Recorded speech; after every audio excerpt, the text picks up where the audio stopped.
Hello. है everyone, good evening, good afternoon and good evening. जल्दी से कंफर्म कर दीजिए ऑडियो वीडियो सब ठीक है। और सबका स्वागत है, बहुत बहुत स्वागत है। मैं उम्मीद करूंगा कि आप सब लोग बढ़िया होंगे, शानदार होंगे। और अपनी प्रिपरेशन बढ़िया चल रही होगी आपकी।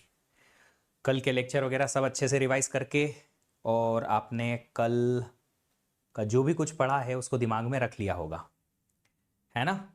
यस और नो, जल्दी से कंफर्म कर दीजिए। नमस्कार, नमस्कार, आदाब, जय श्री कृष्णा, जय महाकाल। जितने भी टाइप के ग्रीटिंग्स आप मुझसे सुनना चाहते हैं वो सब आपके लिए हैं। स्वागत है, स्वागत है, स्वागत है। हाँ जी, कल का लेक्चर पूरा देखा ठीक से? आप सब लोगों को कल का लेक्चर देखने में डेफिनेटली थोड़ा तो एक्स्ट्रा टाइम लगा ही होगा, पक्का श्योर हूं मैं, है ना? हो सकता है छोटी छोटी चीजें जो डेटा पाथ में होती हैं उन्हें समझने में थोड़ा एक्स्ट्रा टाइम लगता है कभी। आज जो हम पढ़ेंगे, which is the toughest topic to understand और imagine in the entire COA course, but least important topic also. तो जो आज हम पढ़ने वाले हैं, सर टुमारो कॉलेज में एग्जाम है, कंट्रोल यूनिट भी है topic, so can I can, देखो अब कॉलेज में क्या पूछेंगे वो मैं बता नहीं सकता, यूनिवर्सिटी टू यूनिवर्सिटी कुछ भी बदलता रहता है। एक चीज जरूर है कि जो गेट है उसके लिए ये कंट्रोल यूनिट जो है वो उतना इंपॉर्टेंट नहीं है। पिछले 15 सालों में एक भी क्वेश्चन यहां से आया नहीं है। डरा क्यों रहे हो सर? मैं डराता नहीं हूं कभी भी।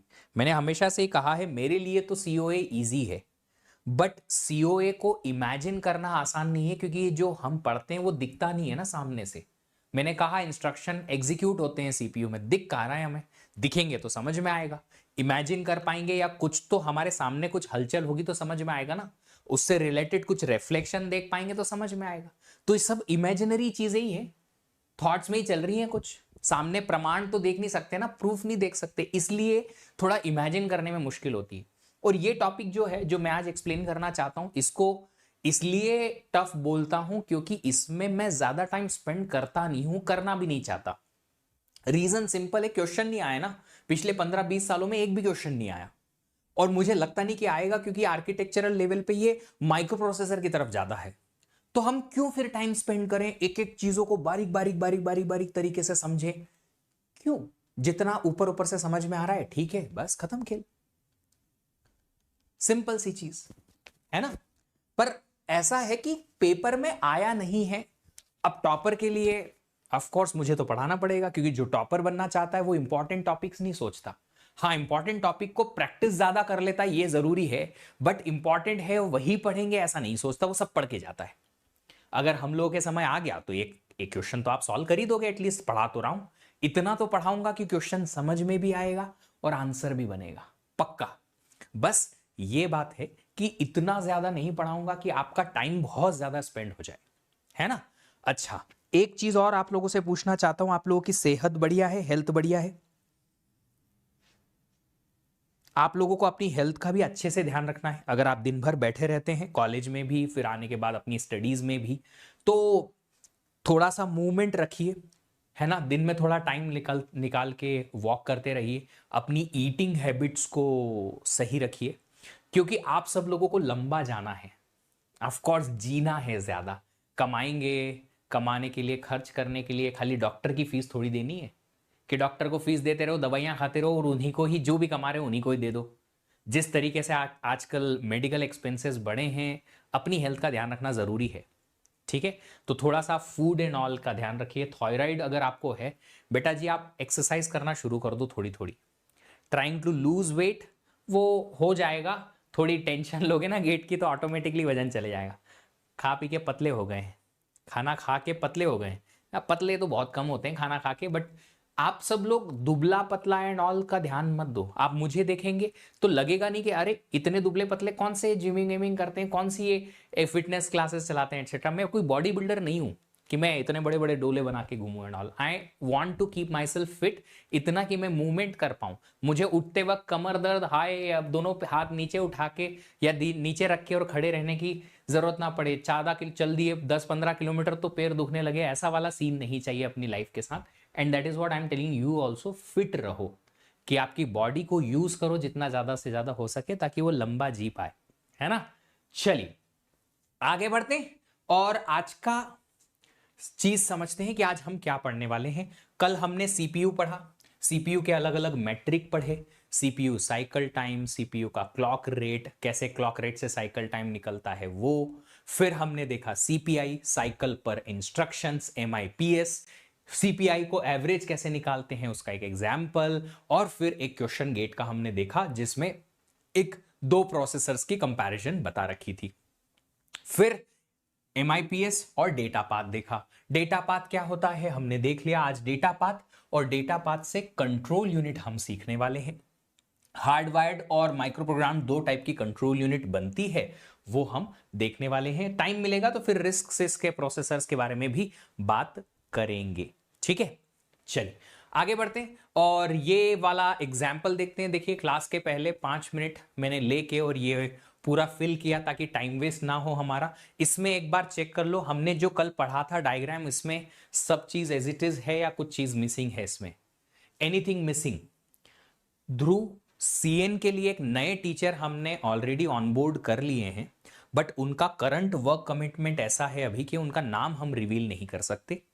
वो एक जगह पे साइंटिस्ट का काम करते हैं, गेट डोमेन में अभी करंटली एक्टिव नहीं है परमानेंटली कहीं, बट पिछले 10-12 सालों से मैं जानता हूं उन्हें और काफी सालों से पढ़ा रहे हैं। वो ऑल इंडिया रैंक अंडर 200 है, मास्टर्स आईआईटी से हैं और काफी अच्छा पढ़ाते हैं।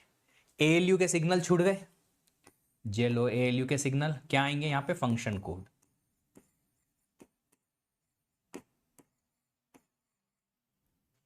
चलिए वेंकट सर आपको टीओसी और सीडी का जो कोर्सेस हैं वो लेके आने वाले हैं। अच्छा चलिए, ये हम कल अच्छे से देख चुके थे, कौन सा ऑपरेशन परफॉर्म होना है, कैसे वो ऑपरेशन परफॉर्म होगा, ये भी हम कल देख चुके थे, अच्छे से हमने देखा था। और एक छोटी सी चीज आज और ऐड करना चाहता हूं कि मान लो एएलयू जो हमारा है वो वेरियस टाइप के 16 ऑपरेशंस परफॉर्म कर सकता है, तो मैं चाहता हूं कि आप मुझे बता दो कि इस फंक्शन कोड में ये जो लाइन आएगी वो कितनी बिट की आएगी? बताइए जरा।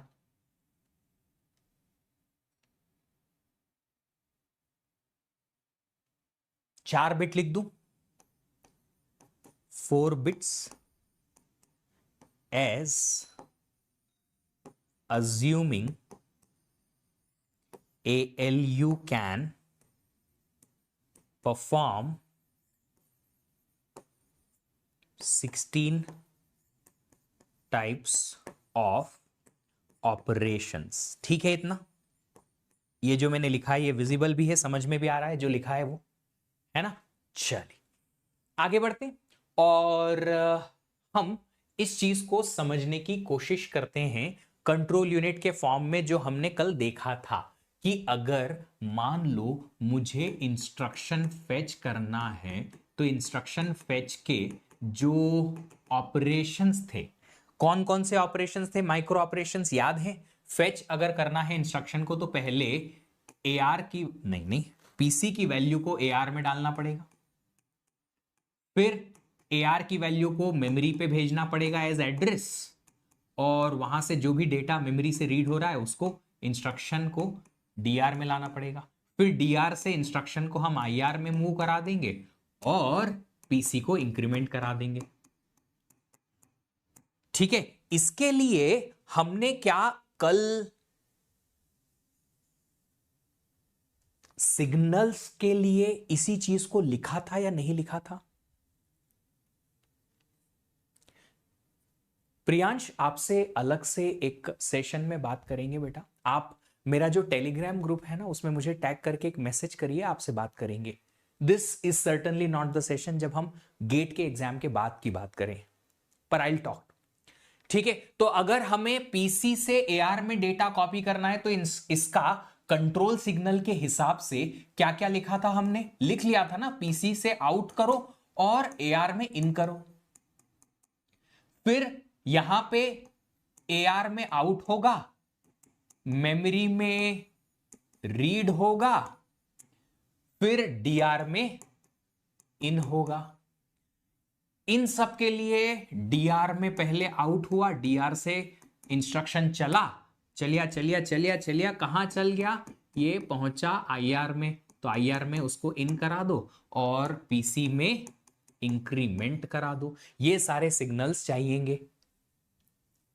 ये लिखा था, ये कल हम कर चुके थे, यस और नो।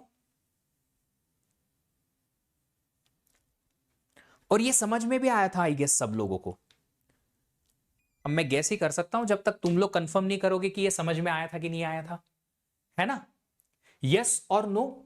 तो मैंने क्या कहा था कल, आप लोगों को फिर से रिकॉल कराता हूं। ये कंट्रोल यूनिट एक ऐसी यूनिट है जो सारे सिग्नल्स, ये जो ग्रीन ग्रीन में लिखे हैं, इन सारे सिग्नल्स को जनरेट कराती है। और जनरेट कराने के बाद क्या करती है, इन सिग्नल्स को यहां भेजती है। जो जो अलग अलग कंपोनेंट है उन पे, जिन कंपोनेंट पे काम कराना है, जिन कंपोनेंट को काम कराना है उनको वो सिग्नल एक्टिव वाला जाएगा। एक्टिव मतलब 1, ऑन सिग्नल, यूं समझ लो, सिग्नल ऑन हो गया, ऑफ हो गया। सिग्नल ऑन ऑफ तो समझते हो ना, स्विच ऑन ऑफ, वैसा। तो सिग्नल ऑन होके गया, तो जिसके पास सिग्नल ऑन होके गया वो एक्टिव हो गया। जो सिग्नल ऑन होके आया उसके अकॉर्डिंग उस कंपोनेंट ने काम कर दिया।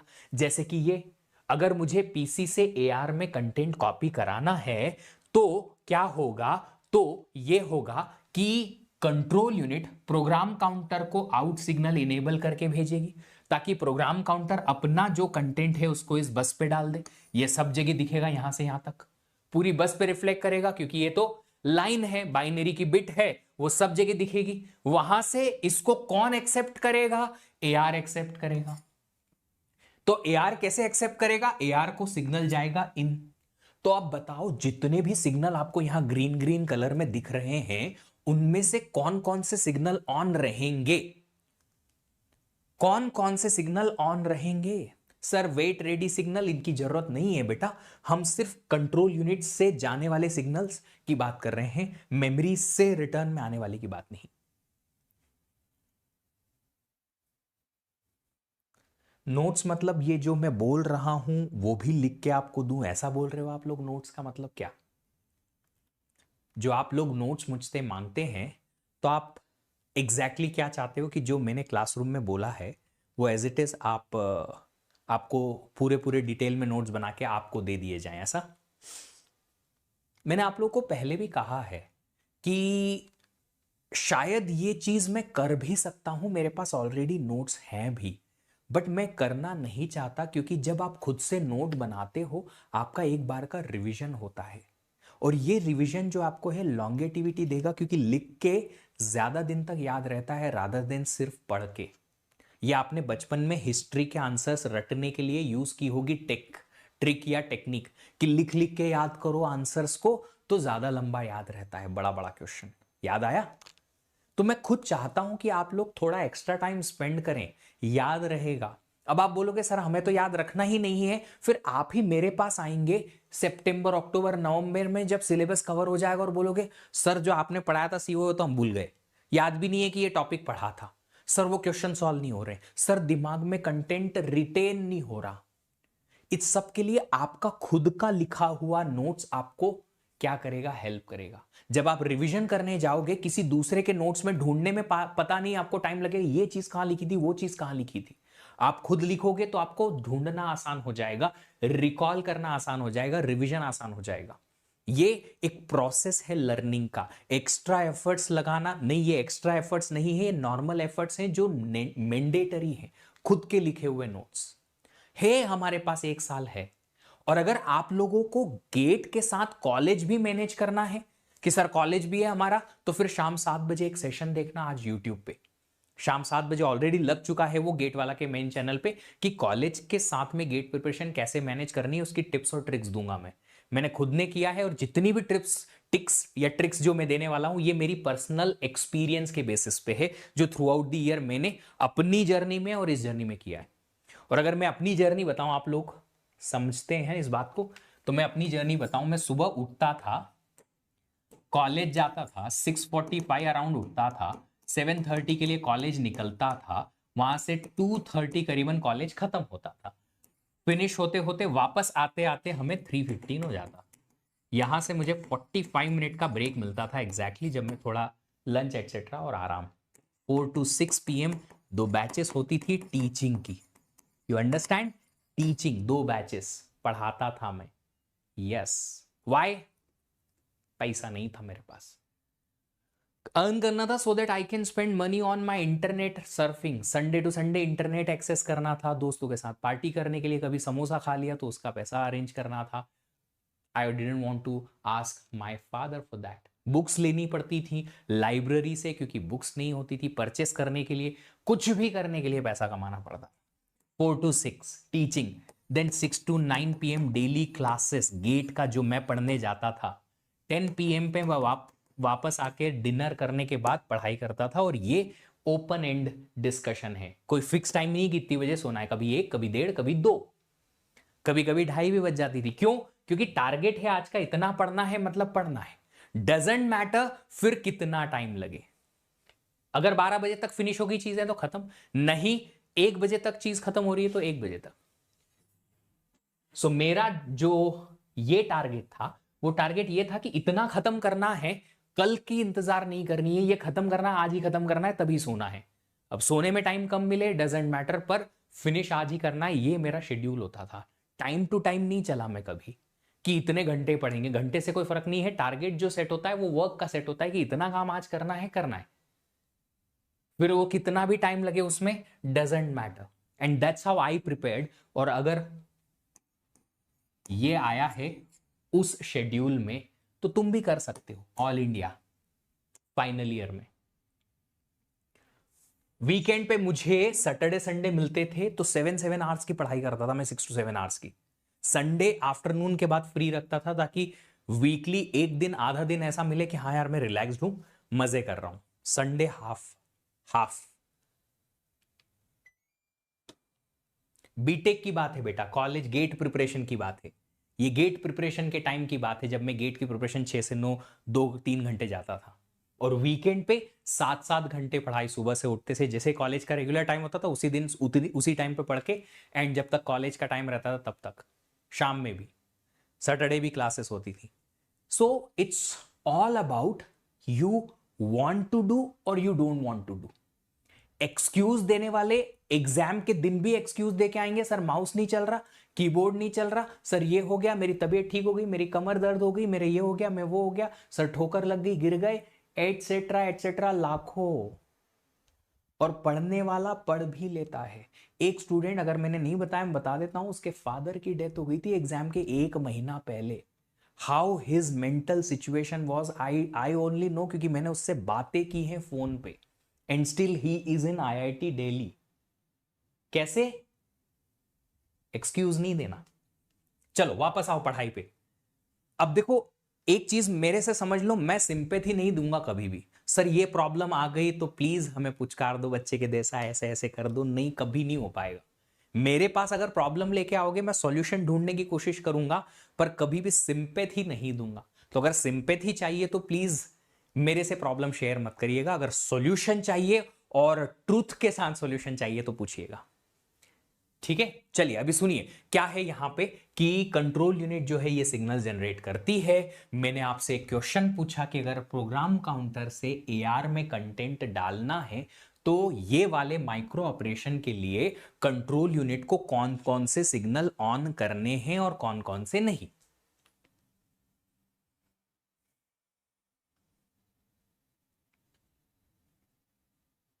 बताइए।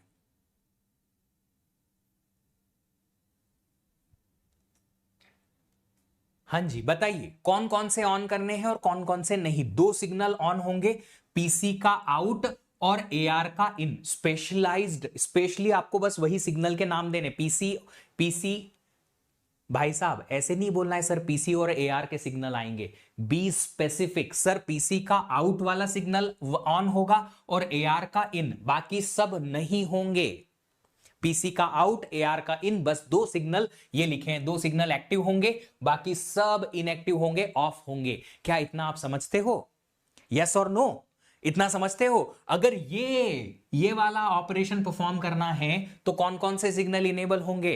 एआर का आउट आएगा, मेमोरी के लिए रीड सिग्नल इनेबल होगा और डीआर का इन सिग्नल इनेबल होगा, तब जाके मेमोरी रीड और इंस्ट्रक्शन डीआर में आएगा, बाकी के सारे ऑफ होंगे।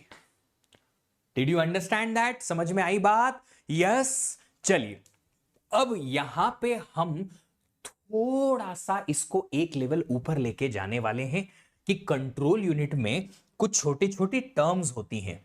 क्या टर्म्स होती हैं? एक टर्म होती है कंट्रोल वेरिएबल।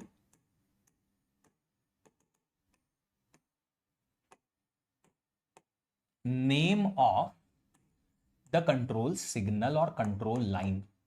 कोई एक सिग्नल का अगर आपने नाम दे दिया है तो उसे कंट्रोल वेरिएबल कहा जाता है। जैसे कि ये मेमोरी में दो सिग्नल जा रहे हैं, मतलब दो लाइन जाएंगी, ये और ये। क्या इस लाइन को आपने नाम दिया? जी दिया। क्या है? रीड। इस लाइन को आपने नाम दिया? हां जी दिया सर। राइट। किसका? मेमोरी का रीड, मेमोरी का राइट। तो ये जो नाम आपने चिपकाए हैं इन लाइन पे, एक एक नाम को आप कहेंगे एक कंट्रोल वेरिएबल। ये कोई मेमोरी में स्टोर होंगे वेरिएबल, वो प्रोग्रामिंग वाला वेरिएबल नहीं है। इट्स जस्ट अ टर्म कि हमने जब हार्डवेयर ये बनाया, हार्डवेयर में एक एक सिग्नल जो ऐसे रजिस्टर्स पे, मेमोरी पे, एएलयू पे अलग अलग लगेंगे, उनको नाम दे दिए ताकि हम समझ पाए कि ये वाला कौन सा सिग्नल है। तो name of the control signal is control variable. तो जितने भी ग्रीन कलर में मैंने यहां लिखे हैं, ये एक्चुअली सिग्नल के नाम है। This is the in signal of program counter. ये नाम है किसका? सिग्नल का नाम, which is called as control variable in the technical भाषा। ठीक है, तकनीकी भाषा में उसे कंट्रोल वेरिएबल कहा जाएगा। एक टर्म आती है कंट्रोल वर्ड। ये बहुत लंबी दूरी तक हमें याद रखना है। कलेक्शन ऑफ, अच्छा आप लोगों को ये पीपीटी तो मिलती होगी ना, ये जो पीडीएफ लेक्चर की होती है वो तो मिलती होगी, है ना? मिलता है ना? ये तो आप डाउनलोड कर सकते हो ना पीडीएफ, कि नहीं मिलता? मिलता है। तो अगर आप लोगों को नोट्स बनाना है तो आप क्या कर सकते हो? दो ऑप्शन है, अगर जल्दी नोट्स बनाने हैं तो आप इनका प्रिंट ले लो और इनके ऊपर लिख दो, या फिर आप उल्टा भी कर सकते हो। क्या कर सकते हो कि आप प्रिंट अगर नहीं लेना है तो इन पे डिजिटल प्रिंट या डिजिटल नोट्स बना लो। कैसे? ऐसा एक राइटिंग पैड आता है, अगर आप पैसा खर्च कर सकते हो तो ऐसा एक राइटिंग पैड आता है जिसको आप यूएसबी के थ्रू कनेक्ट करके और उस पर नोट्स लिख सकते हो। बहुत सारे सॉफ्टवेयर्स आते हैं जिन पे आप पीडीएफ को ऐड करके और नोट बना सकते हो। तो इन पीपीटीज में जहां बीच बीच में जगह है वहां, नहीं तो पेज ऐड करके और आप नोट्स बना सकते हो, है ना? Simple. What you speak has to be shorten और रिटन फॉर इमेजिनेशन। देखिए जो भी मैं बोलता हूं, इंपॉर्टेंट इंपॉर्टेंट हर चीज आपको लिखनी है। किसी भी भाषा में किसी भी तरीके से लिखो। आप प्रोग्राम लिख दो उसका, जावा में चलेगा। आप हिंदी में लिखो, इंग्लिश में लिखो, तमिल में लिखो, तेलुगु में लिखो, गुजराती में लिखो, मराठी में लिखो, किसी भी लैंग्वेज में लिख लो, बस लिख लो। एग्जाम में आपको जरूरी नहीं कि आपके नोट्स जो हैं वो रिकॉल हिंदी में ही होंगे तो दिक्कत नहीं आएगी, या इंग्लिश में होंगे तो ही अच्छा होगा, एटसेट्रा। दैट्स इट, है ना? चलो, क्या है कंट्रोल वर्ड की definition? Collection of all control signals generated by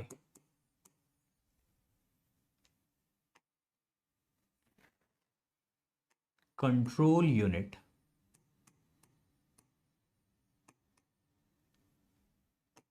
at a time। एक स्पेसिफिक टाइम पर कंट्रोल यूनिट ने जो कंट्रोल सिग्नल्स जनरेट किए हैं उनका कलेक्शन है कंट्रोल वर्ड। अब ये डेफिनेशन जो है वो डेफिनेशन आपको थोड़ी सी देर में समझ में आएगी। यार आप लोगों के पास एक और ऑप्शन है, what you can do is, आप ना स्पीच टू टेक्स्ट कन्वर्टर रख लो अपने पास, जो मैं बोलता हूं उसका टेक्स्ट बन जाएगा, तो आपको वहां से भी एक अच्छी खासी हेल्प मिल जाएगी। एआई का यूज करो। चल आगे बढ़ते हैं। अब ये डेफिनेशन ना अभी आपको समझ में नहीं आएगी। इस डेफिनेशन को समझने के लिए हमें यहां पे वो सारे सिग्नल्स का कलेक्शन लेना पड़ेगा।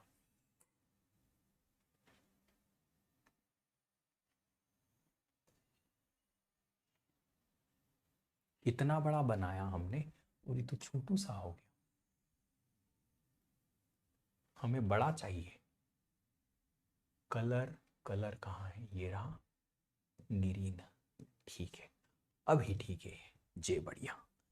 अच्छा एक बात बताइए, सारे जितने भी सिग्नल्स हैं एक एक करके आप मुझे रिकॉल कराओ, मैं यहां लिखता हूं सारे, है ना। तो हमारे पास AR के दो सिग्नल हैं, इन और आउट। ये डंडा इसलिए खींचा ताकि दो सिग्नल्स के नाम जो हैं वो सेपरेट सेपरेट रहें। फिर DR के दो सिग्नल हैं, इन और आउट। फिर प्रोग्राम काउंटर में तीन सिग्नल हैं, एक इन है, एक आउट है,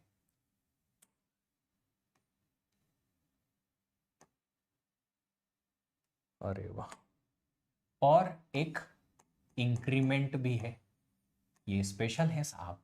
फिर मान लो हमारे पास और क्या है, IR है, IR में भी दो हैं, इन और आउट। फिर है हमारे पास S, इसमें भी इन और आउट है। फिर है T, इन और आउट। और कौन से रजिस्टर रह गए, एक्यूमुलेटर, इसमें भी एक इन है और एक आउट है। फिर हमारे पास जनरल पर्पस रजिस्टर से ढेर सारे, सब में in out in out in out होंगे ढेर सारे, है ना। डैश डैश डैश लगा दिया मैंने, है ना। और क्या बच गया, मेमोरी बच गई। मेमोरी में भैया दो सिग्नल हैं, एक रीड है और एक राइट है।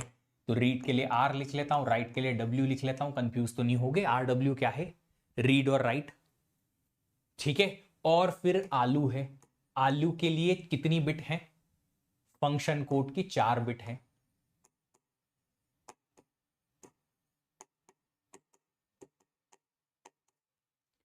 ये हमने यहां सारे सिग्नल के लाइन से लिख लिया, है ना, लिख लिए। और तो कुछ नहीं बचा भाई, AR DR हो गया, जनरल पर्पस रजिस्टर्स हो गए, PC हो गया, IR हो गया, AC हो गया, ST आलू, मेमोरी।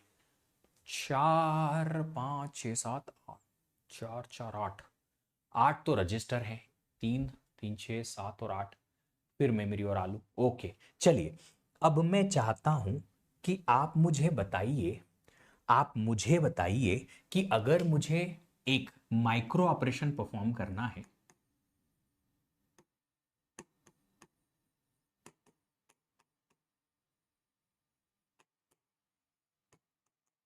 कौन सा वाला माइक्रो ऑपरेशन है हमारे पास, कि मुझे प्रोग्राम काउंटर की वैल्यू को AR में डालना है, प्रोग्राम काउंटर की वैल्यू को AR में डालना है। मान लो सिग्नल की वैल्यू अगर कंट्रोल यूनिट से 0 जाती है तो ऑफ है, 1 है तो ऑन है। तो बताइए AR में PC की वैल्यू को डालने के लिए कौन कौन से सिग्नल 1 जाएंगे कंट्रोल यूनिट से और कौन कौन से 0 जाएंगे, कौन कौन से 1 जाएंगे, कौन कौन से 0 जाएंगे। फिक्स नहीं है, 4 bit only example, of course example जो हमारा करंट एग्जाम्पल है उसके लिए। PC से AR में कौन कौन से सिग्नल इनेबल जाएंगे। Sir sir sir sir sir ये देखो सर, AR का इन 1 होगा, आउट की जरूरत नहीं है अभी। DR का इन आउट दोनों 0 जाएंगे। PC में इन तो नहीं है पर आउट जाएगा 1 और इंक्रीमेंट नहीं जाएगा तो 0 जाएगा। बताओ, IR का कोई लेना देना इसमें नहीं, तो दोनों 0 0। S का कोई लेना देना 0 0, T का कोई लेना देना नथिंग 0 0, एक्यूमुलेटर का नहीं कोई 0 0, सारे जनरल पर्पस रजिस्टर सारे 0, मेमोरी में रीड राइट कुछ नहीं करना है तो रीड और राइट दोनों 0, और ALU के फंक्शन कोड एएलयू का कोई लेना देना है नहीं है, एएलयू का कोई लेना देना नहीं है तो आप कुछ भी लिख दो 0 या 1। जब हम डिजिटल लॉजिक पढ़ते हैं तो वहां पे ये क्रॉस का मतलब होता है डोंट केयर। डोंट केयर मतलब वो 0 है कि 1 है, आई डोंट केयर। कुछ भी लिखा है मुझे कोई फर्क नहीं पड़ता, कुछ भी लिखा है मुझे कोई फर्क नहीं पड़ता। ये आखिरी की 4 बिट अगर फंक्शन कोड में जाएगी, what ever it is, I don't care, क्योंकि जरूरत नहीं है मुझे उसको केयर करने की। सारे बाकी के 0 जाने चाहिए, क्यों? क्योंकि इन आउट हम अफोर्ड नहीं कर पाएंगे।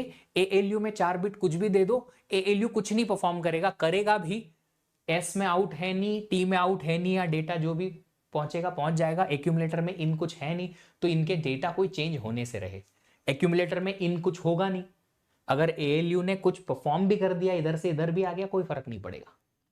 एक्यूमुलेटर या एएलयू हमारा ट्रिगर ही नहीं हो रहा है।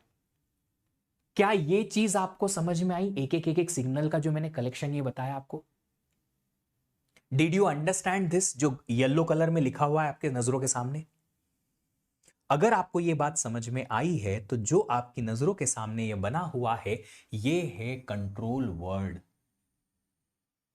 क्या है ये? What it is? It's a control word.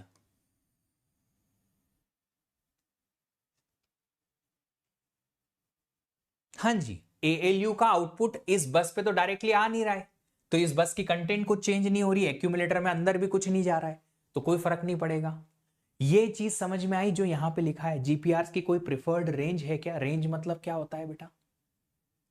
जितने जनरल पर्पस रजिस्टर होंगे हर एक में इन आउट होंगे। अगर 16 रजिस्टर है तो 32 बिट्स आ जाएगी। जितने क्वेश्चन में गिवन होंगे उस हिसाब से लेंगे। अभी तो एग्जाम्पल ले रहा हूं यार। ये बात समझ में आई? जो ये येलो कलर में लिखा हुआ है, this is a control word. Did you understand this? It's a control word पूरा।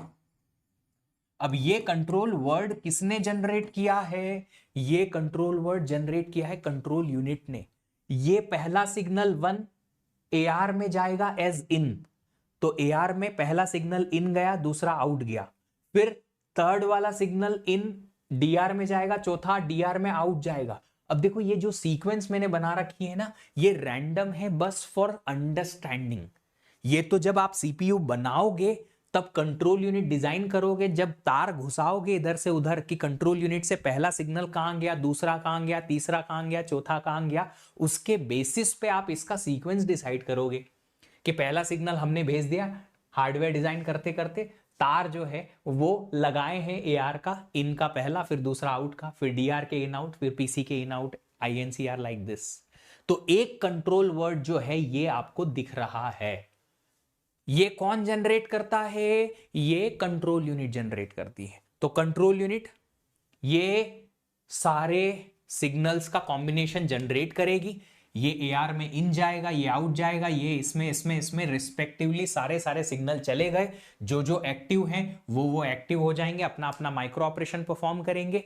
माइक्रो ऑपरेशन फिनिश हो गया तो उसके बाद कंट्रोल यूनिट अगले सेट ऑफ सिग्नल मतलब कि अगला कंट्रोल वर्ड भेजेगी। अगला कंट्रोल वर्ड किसके लिए भेजेगी? जो भी उसे करवाना है वो। तो क्या करवाना है उसे? अगला क्या करवाना है? अगला ये कराना है। मान लो इंस्ट्रक्शन फेच के लिए अगला यही कराना है, तो अगला अगर ये कराना है माइक्रो ऑपरेशन, क्या कराना है भैया कि मेमोरी में एड्रेस रजिस्टर के कंटेंट पे रीड करो और कंटेंट को डीआर में लेके आओ। तो बताइए क्या क्या सिग्नल एक्टिव, क्या क्या इनएक्टिव? एआर का इन तो 0 आ जाएगा, इन नहीं करना है। एआर का आउट करना है। ये सब लिखा हुआ है आपने, ये रहा। कौन कौन से सिग्नल एक्टिव जाएंगे ये लिखे हैं आपने। अब उसको मैं खाली बाइनरी फॉर्मेट में यहां ऐसे एक्सप्लेन कर रहा हूं बस। ठीक है। डीआर का कोई रोल है? हां जी सर, डीआर में इन आ रहा है तो डीआर का इन 1 आउट 0। पीसी का इन आउट इंक्रीमेंट कुछ भी नहीं है, जरूरत ही नहीं है। आईआर का नथिंग, एस का नथिंग, टी का नथिंग, एक्यूमुलेटर का नथिंग, जनरल पर्पस रजिस्टर सारे 0, मेमोरी का रीड राइट, सर रीड करना है 1, राइट 0, फंक्शन कोड एएलयू में अभी कुछ भी नहीं चाहिए, तो 4 बिट फिर से डोंट केयर। तो जो सिग्नल हमें एक्टिव करने थे हमने कर दिए, जो नहीं करने थे हमने छोड़ दिए, और एक एक सिग्नल हर एक यूनिट पे अपने अपने हिसाब से जाएगा, ऑपरेशन परफॉर्म करवाएगा, एक मेमोरी का ऑपरेशन पूरा फिनिश हो जाएगा इस कंट्रोल वर्ड से। This is another control word. दो अलग अलग कंट्रोल वर्ड कैसे सर? ये दो अलग अलग ऑपरेशन भी तो है ना, दो अलग अलग ऑपरेशन भी तो है ना भाई, तो दो ऑपरेशन के लिए दो कंट्रोल वर्ड आएगा ना भाई। ऑर्डर मैटर नहीं करता ना। देखो बेटा जी, ऑर्डर ये है, मैंने माना जब आप डिजाइन करोगे कंट्रोल यूनिट तो एक तार एक जगह जहां लगाओगे उस हिसाब से ऑर्डर बनाओगे।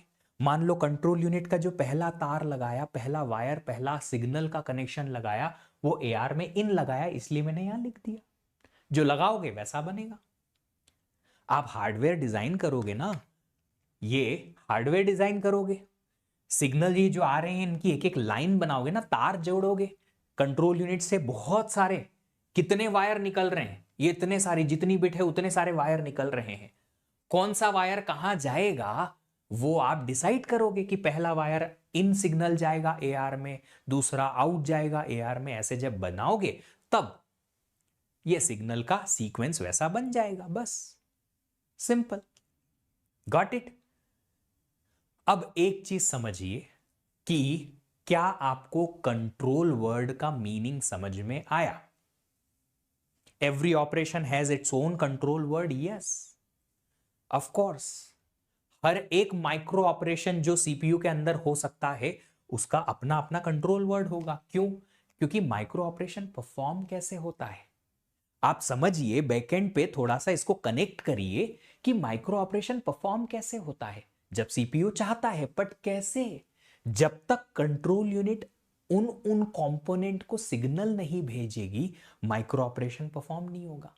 तो जो जो कंपोनेंट इन्वॉल्व है इनमें से किसी एक माइक्रो ऑपरेशन को परफॉर्म करने के लिए उनको कंट्रोल यूनिट एक्टिव या ऑन सिग्नल भेजेगी, बाकी सबको जीरो सिग्नल भेजेगी या ऑफ सिग्नल भेजेगी। तब वो सारे कंपोनेंट ऑन होके जो भी डेजिग्नेटेड उनका टास्क है वो क्या कर लेंगे, वो परफॉर्म करेंगे। आई बात समझ में?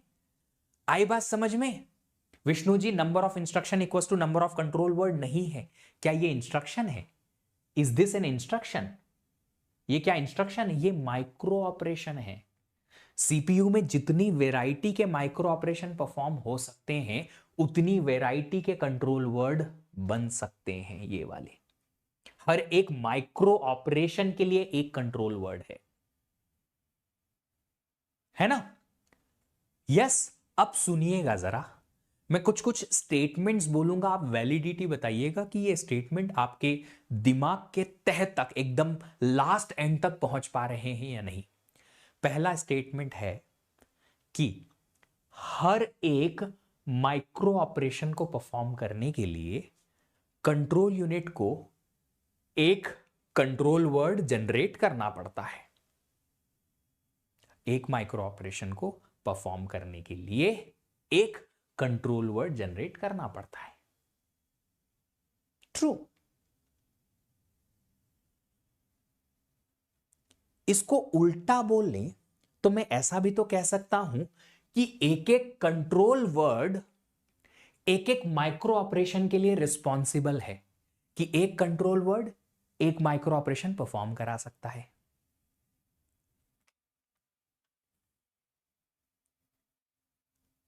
एक कंट्रोल वर्ड जो है वो एक माइक्रो ऑपरेशन परफॉर्म करा सकता है। तो अब कंट्रोल वर्ड माइक्रो ऑपरेशन दोनों का कनेक्शन जो है वो समझ में आया?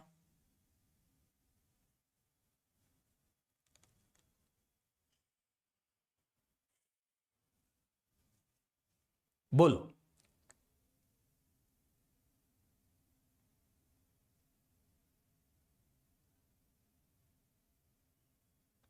कनेक्शन समझ में आ गया? ये कंट्रोल वर्ड कहाँ स्टोर रहता है? मैं एक्सपेक्ट ही कर रहा था कि ऐसा क्वेश्चन आएगा। ये कंट्रोल वर्ड जनरेट कौन करता है ये तो बताओ। कंट्रोल वर्ड जो है ये जनरेट कौन करता है?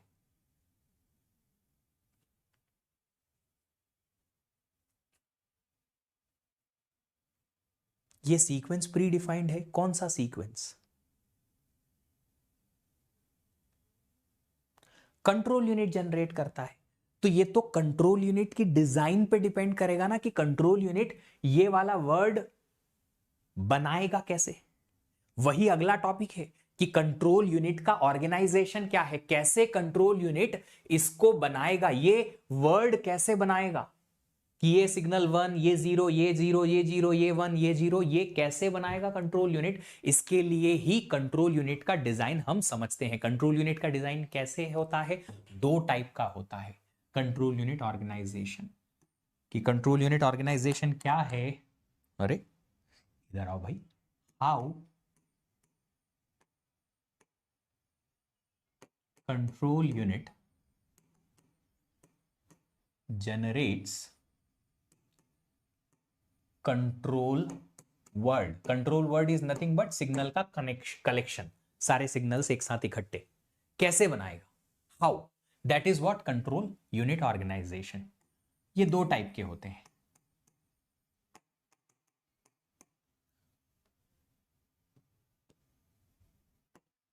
एक होता है हार्ड वायर्ड, दूसरा होता है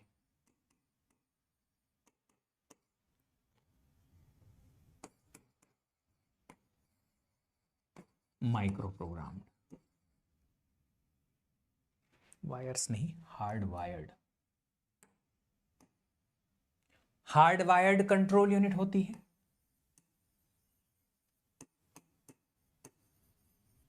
और दूसरी होती है माइक्रो प्रोग्राम्ड कंट्रोल यूनिट।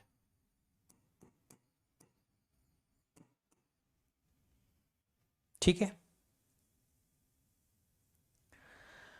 हाँ जी।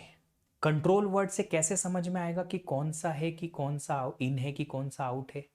हमें नहीं समझना, हमने तार जोड़ दिए, हमने तार जोड़ दिए हैं। हार्डवेयर जब बनाया था ना बेटा ये वाला, हमने तार जोड़े हैं कि ये है कंट्रोल यूनिट।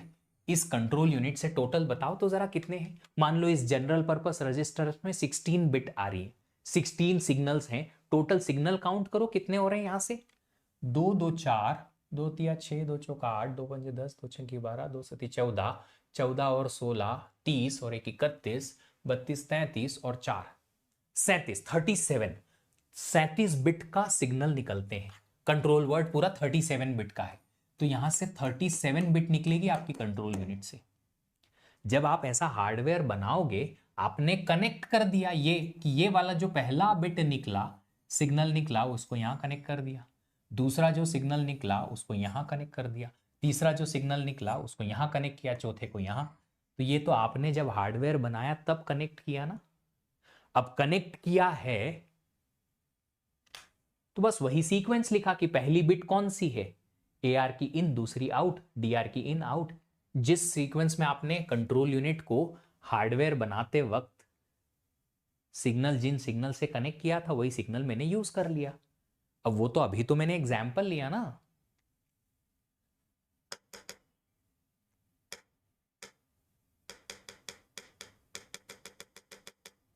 डायग्राम खराब हो गया मेरा।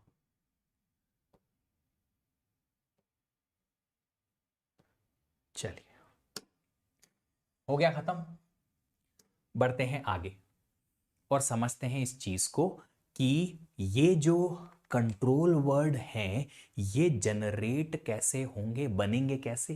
कि ये अगर ऑपरेशन परफॉर्म करना है, कंट्रोल यूनिट को समझ में आया कि मुझे ये कराना है, तो इसके लिए ये कैसे बनेगा, बाहर कैसे आएगा। तो दो तरीके हैं, या तो आप हार्डवेयर को यूज करो या फिर माइक्रो प्रोग्राम्स को यूज करो।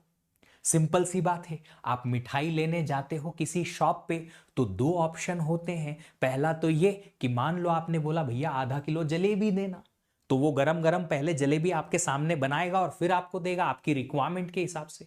जो रिक्वायरमेंट आई तुरंत गरम गरम बनाया, उसने अपने हार्डवेयर यूज किया, हाथ यूज किया, जो एक कपड़ा होता है उससे जलेबी निकाली, फिर उसको जलेबी को पहले फ्राई किया, फ्राई करने के बाद चाशनी जो भी आप शुगर जो भी उसको बोलते हो उसमें डाला, और उसके बाद में क्या हुआ, आपको वो तोल के दे देगा।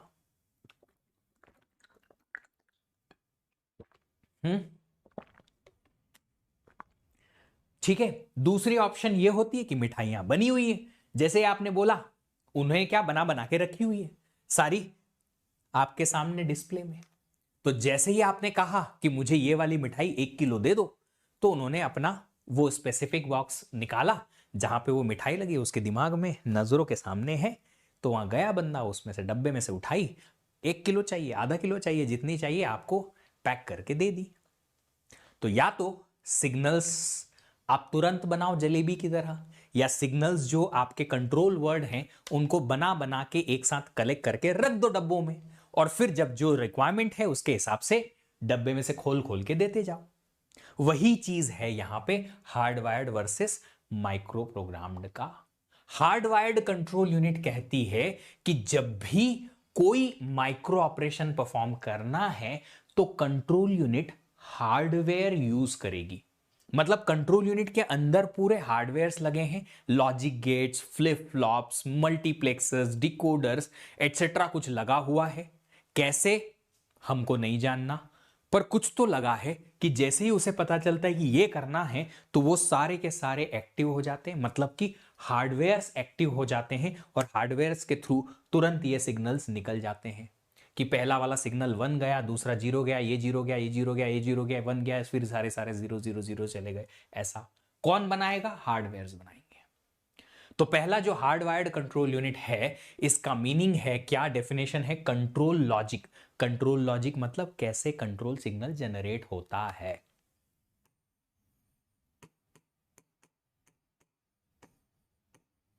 हाउ कंट्रोल सिग्नल्स, मतलब सारे कंट्रोल वर्ड का एक एक एक एक signal, control signals are generated. Generated मतलब इसमें 0 जाएगा, इसमें 1 जाएगा, वो उसका लॉजिक इंप्लीमेंटेशन कैसे होता है?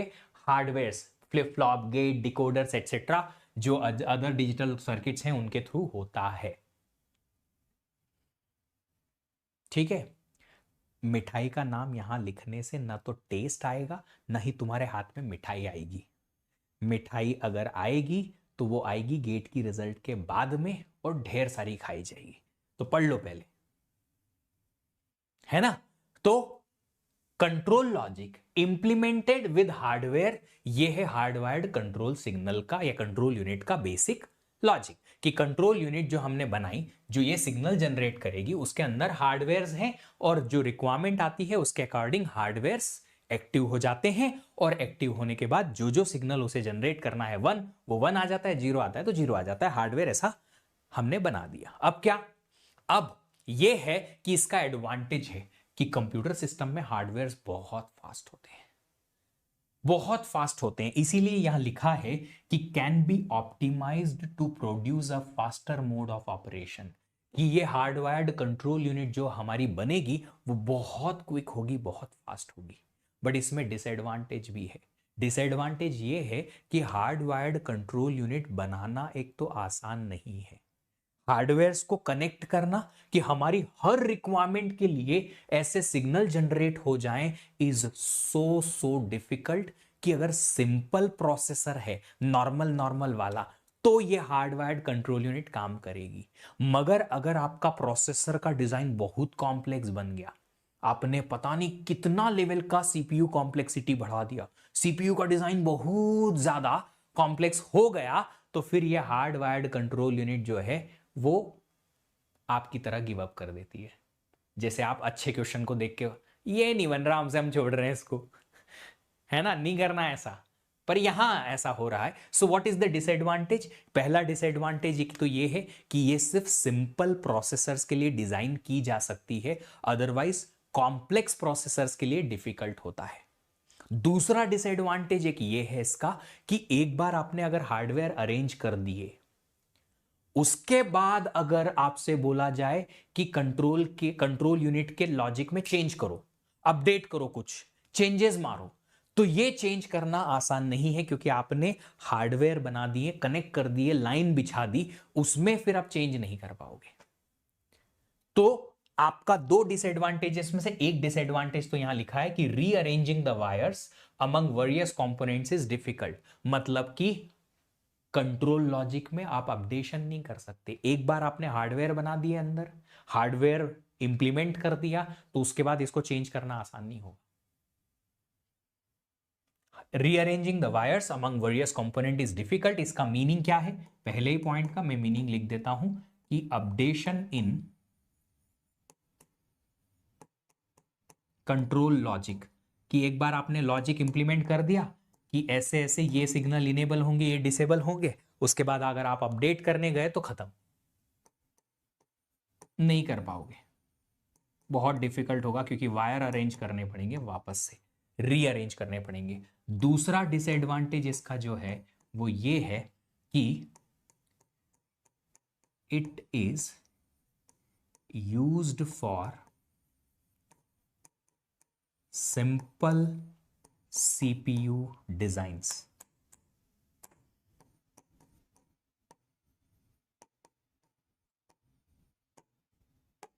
इसका मीनिंग है, इससे एक पॉइंट हम निकाल पा रहे हैं कि इसका मतलब तो ये है कि difficult to implement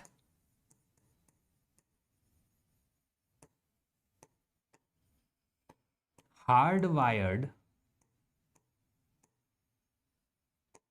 control unit for complex processors. अगर कॉम्प्लेक्स प्रोसेसर है या सीपीयू डिजाइन है, तो फिर इस हार्डवायर्ड कंट्रोल यूनिट को डिजाइन करना आसान नहीं होता है।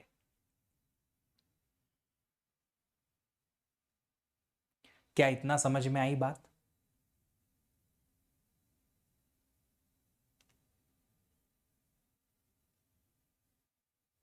Did you understand these points जो यहां लिखे हैं? बताओ जल्दी से।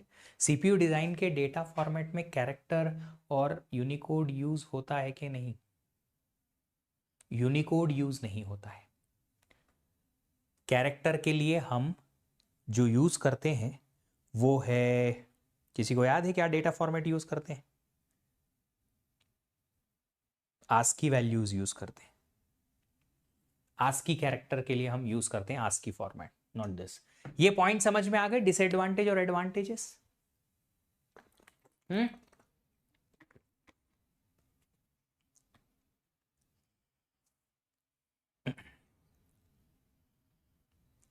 है ना? चलिए, अब हम समझते हैं कि ये हार्डवायर्ड कंट्रोल यूनिट जो है वो एक्चुअल में इंप्लीमेंट कैसे होती है। एक बेसिक आइडिया। और बाप रे, ये ज्यादा हो जाएगा, वो डायग्राम ज्यादा हो जाएगा, मैं इजी बनाने की कोशिश करता हूं।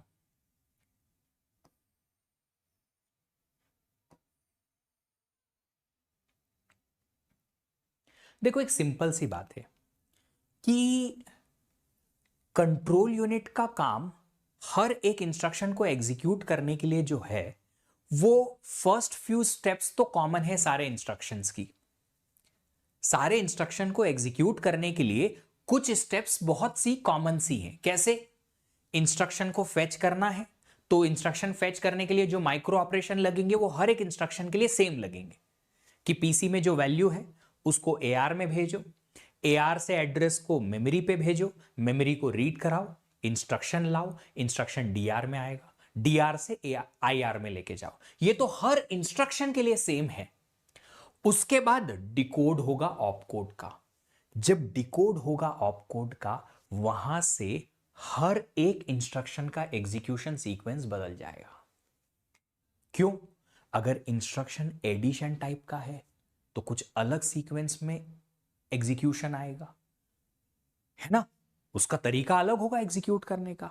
अगर इंस्ट्रक्शन मेमोरी से डेटा उठा के लाना है, लोड वाला, कि एक मेमोरी से डेटा उठा के रजिस्टर में डालो, ऐसा इंस्ट्रक्शन है, तो उसका माइक्रो ऑपरेशन सीक्वेंस अलग होगा। माइक्रो ऑपरेशन सीक्वेंस मतलब उसका एग्जीक्यूशन का तरीका अलग होगा, कि क्या स्टेप परफॉर्म करें उस इंस्ट्रक्शन को एग्जीक्यूट करने के लिए, वो अलग होगा। ब्रांच टाइप इंस्ट्रक्शन के लिए अलग, किसी और टाइप के इंस्ट्रक्शन के लिए वो अलग। तो जितने भी वेरियस इंस्ट्रक्शंस हैं हमारे पास, हर एक इंस्ट्रक्शन के लिए कंट्रोल यूनिट के पास फुल प्रूफ प्लान होना चाहिए। कि मान लो अगर एक कंप्यूटर सिस्टम में 8 वेरियस इंस्ट्रक्शंस हैं, तो 8 इंस्ट्रक्शंस को डिकोड के बाद कैसे एग्जीक्यूट करना है, इसका कंट्रोल यूनिट के पास प्लान होना चाहिए। कि पहले ये करेंगे, फिर ये, फिर ये, फिर ये, फिर ये, फिर ये, फिर ये, ऐसे एक एक एक एक एक, एक स्टेप परफॉर्म होगी और एक स्पेसिफिक इंस्ट्रक्शन फिनिश होगा। क्या ये इतना क्लियर है जो मैं बताने की कोशिश कर रहा हूं? कि इंस्ट्रक्शन जब फेच होगा वो तो सारे इंस्ट्रक्शन के लिए सेम है, डिकोड होने के बाद हर एक टाइप का जो इंस्ट्रक्शन है, जितनी भी टाइप के अलग अलग इंस्ट्रक्शन हैं, उन सब का एग्जीक्यूशन का तरीका अलग होगा। एग्जीक्यूशन का तरीका अलग होगा मतलब क्या?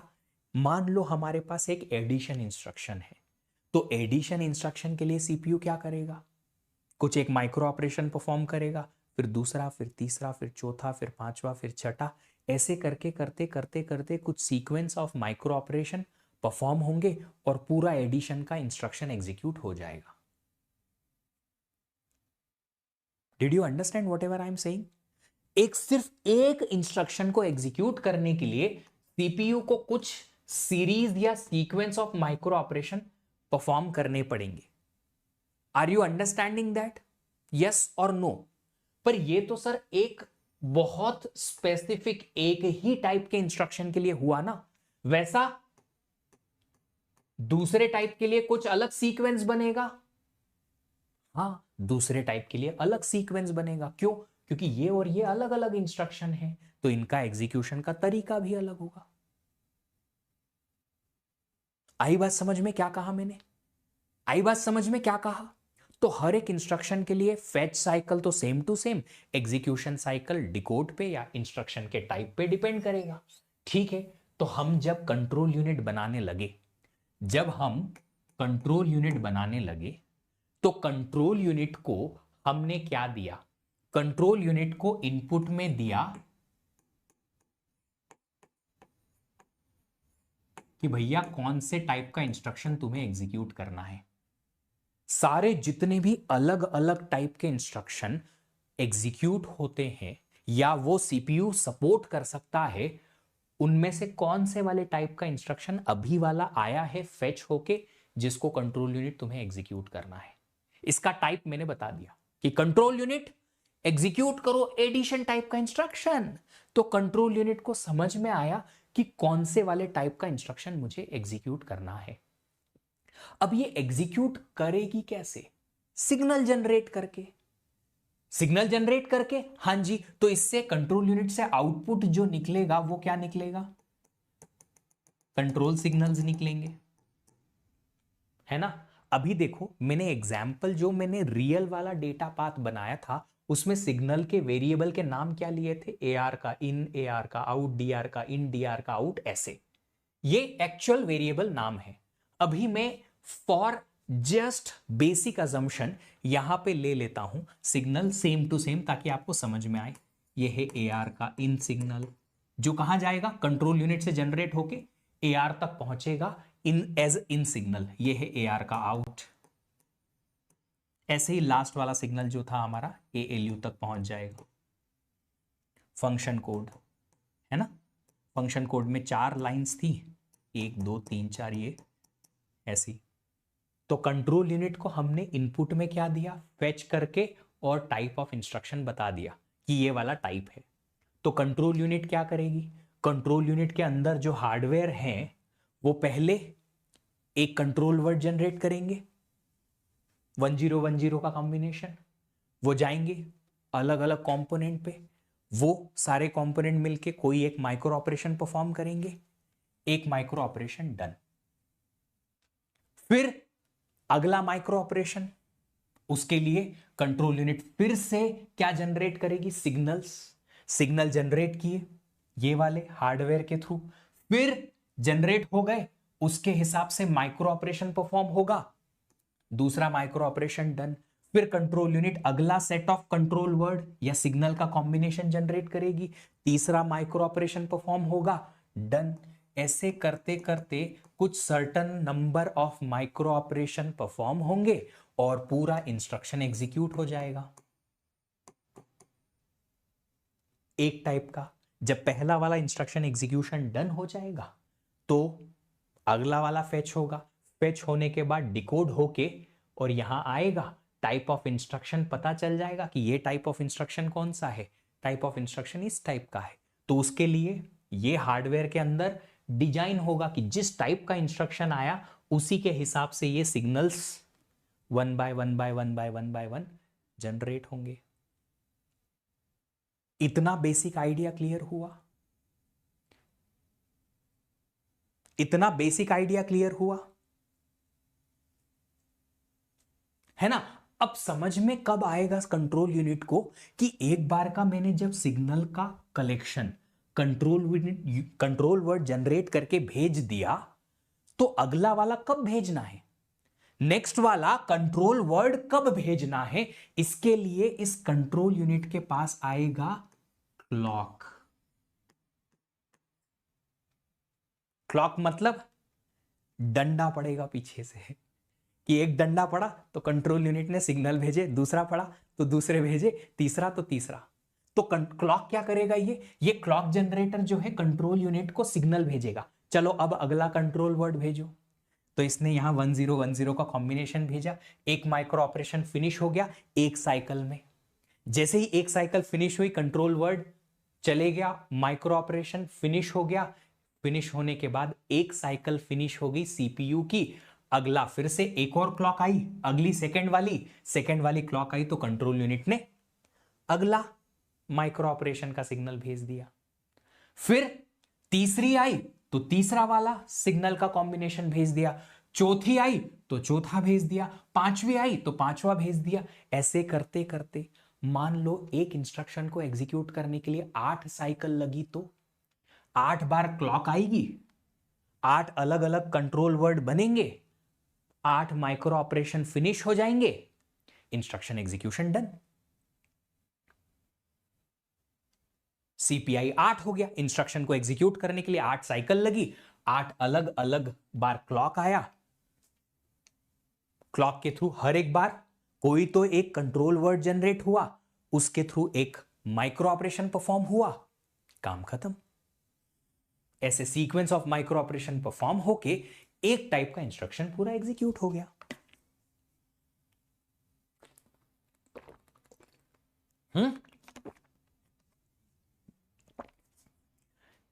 Is that okay? Is that okay? Everybody is clear about this? समझ में आ गई बात? अगर इतना समझ में आया है तो अब हम जो यहां मैंने एक्सप्लेन किया है इसी चीज को अगली पेज पे जो डायग्राम टेक्निकली बुक से उठाया गया है उसको समझने की कोशिश करते हैं। यह है कंट्रोल यूनिट, डिकोडर ने डिकोड कर करके इंस्ट्रक्शन का टाइप बताया कि कौन से वाला इंस्ट्रक्शन का टाइप है, ये एग्जीक्यूट जो होने वाला है अगला इंस्ट्रक्शन क्या वो I0 टाइप का है कि I1 टाइप का है कि I2 टाइप का है, I3 टाइप का है, IK टाइप का है, कौन से टाइप का है। जो भी टाइप का इंस्ट्रक्शन आया वो वाला लाइन इनेबल्ड हो गया। कंट्रोल यूनिट को पता चला ये मैं जितनी भी टाइप का इंस्ट्रक्शन एग्जीक्यूट कर सकती हूं उनमें से ये वाला इंस्ट्रक्शन मुझे अभी एग्जीक्यूट करना है, जो फेच होके आया है वो, है ना। फिर ये देखो ये है क्लॉक जनरेटर, उसको एग्जीक्यूट करने के लिए पहले T1 आएगा कि टाइमिंग 1, तो I1 इंस्ट्रक्शन को एग्जीक्यूट करने के लिए पहली क्लॉक पे या फर्स्ट स्टेप में मुझे कौन कौन से सिग्नल इनेबल डिसेबल करने हैं वो यहां से आ जाएंगे।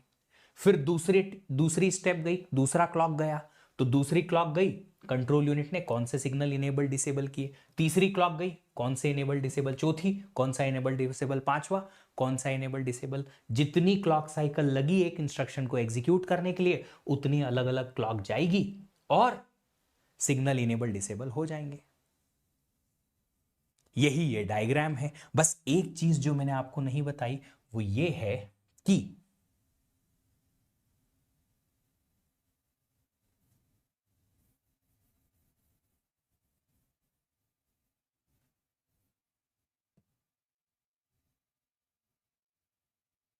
वो ये है कि जो ये फ्लैग है इसका क्या रोल है। तो कभी कभी सिग्नल जनरेट करने में जो फ्लैग्स होते थे ना हमारे, कौन से फ्लैग, वो कैरी फ्लैग, जीरो फ्लैग, जो फ्लैग रजिस्टर है, स्टेटस रजिस्टर, उसका भी क्या आता है, उसका भी रोल आ जाता है।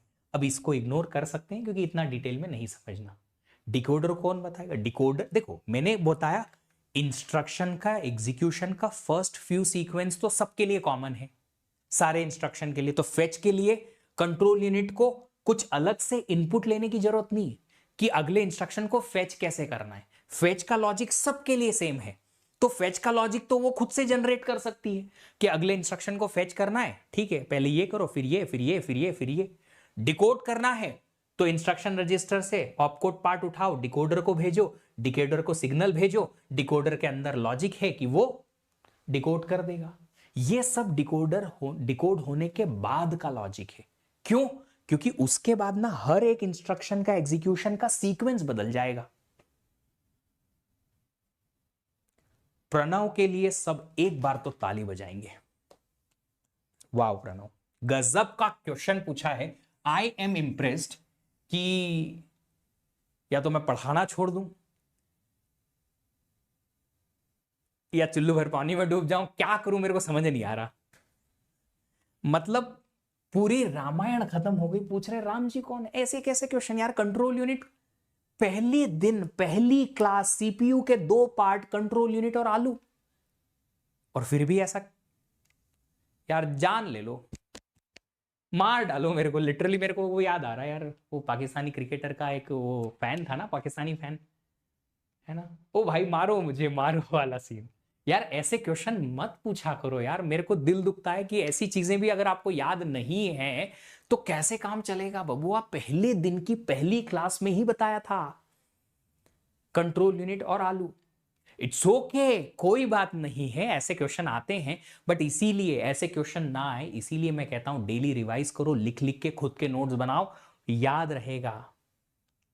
चलो समझो, अभी ये डायग्राम समझ में आया। अब इस डायग्राम को समझने के बाद हम एक चीज समझेंगे, वो ये है कि ये जो कंट्रोल यूनिट है इसकी डिजाइन करेंगे कैसे। इसका डिजाइन करेंगे कैसे? इसका डिजाइन करने के लिए हमें यह पता करना पड़ेगा कि हमारे पास कितने अलग अलग टाइप के इंस्ट्रक्शंस हैं। तो जब इसके अंदर का हार्डवेयर बनेगा, इसके अंदर का जब हार्डवेयर बनेगा, तो उस हार्डवेयर को बनाने के लिए जो कंट्रोल यूनिट का हार्डवेयर, जो कि टाइप ऑफ इंस्ट्रक्शन के बेसिस पे अलग अलग सिग्नल जनरेट कराएगा, उसके लिए हम क्या करेंगे, हम एक टेबल बनाएंगे। क्या बनाएंगे? एक टेबल बनाएंगे। कौन सी टेबल? ये ऐसी वाली टेबल। ये टेबल क्या करेगी, यहां पे होंगे, इधर दे लें, इंस्ट्रक्शंस कि कितने कौन कौन से टाइप के इंस्ट्रक्शंस मेरा ये प्रोसेसर एग्जीक्यूट कर सकता है, सबके टाइप। और उन इंस्ट्रक्शन को एग्जीक्यूट करने के लिए हमें हर एक के लिए कौन कौन सी, अरे अरे अरे, हमें कौन कौन से टाइम पे कौन कौन से सिग्नल 1 0 करके भेजने पड़ेंगे। जैसे कि I1 इंस्ट्रक्शन है, I1 इंस्ट्रक्शन को एग्जीक्यूट अगर करना है हमें, और एग्जीक्यूट करने के लिए सबसे पहली स्टेप ये है कि भैया एक काम करो, C2 सिग्नल नंबर 2 और C ही है ना यहां पे, हाँ जी, C2 C10 और C11 को आप 1 1 कर दो, बाकी सबको 0 कर दो, तो पहली जो माइक्रो ऑपरेशन है वो परफॉर्म हो जाएगा। ऐसा हमने डिजाइन बना दिया। अब तो समझ में आया कि जब पहली स्टेप, पहला माइक्रो ऑपरेशन परफॉर्म करना है I1 टाइप के इंस्ट्रक्शन के लिए, तो कौन कौन से सिग्नल को हमें इनेबल करना है, ये हमने यहां टेबल में लिख दिया। लिख दिया, ठीक है। फिर सिग्नल 2, स्टेप नंबर 2 पे कौन कौन से signal, let's say C0 enable हुआ, C10 इनेबल हुआ और C12 इनेबल हुआ। ऐसे करते करते आप पूरी टेबल फिल कर लो कि पहले इंस्ट्रक्शन को एग्जीक्यूट करने के लिए कितनी साइकिल लगी, हर साइकिल में कौन कौन से सिग्नल इनेबल होंगे, कौन से डिसेबल्ड, है ना। फिर ऐसे ही इंस्ट्रक्शन नंबर 2, फिर इंस्ट्रक्शन नंबर 3, फिर इंस्ट्रक्शन नंबर 4, ऐसे सारे इंस्ट्रक्शन के लिए सिग्नल का कॉम्बिनेशन आप लिख लो कि किसको आप 1 करोगे, किसको 0 रखोगे। जिस जिसको 1 करोगे आप यहां बीच बीच में लिखते जाओ, जिस जिसको नहीं करोगे वो रह जाएगा।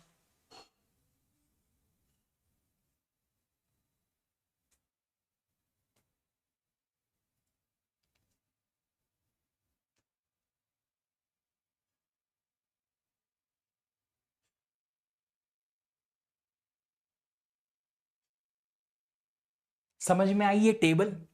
तो ऐसी एक टेबल बनेगी और इस टेबल को फिर हार्डवेयर के थ्रू इंप्लीमेंट किया जाएगा। हार्डवेयर के थ्रू कैसे इंप्लीमेंट किया जाएगा, इसके लिए आपको थोड़ा डिजिटल लॉजिक का बूलियन अलजेब्रा पता होना चाहिए।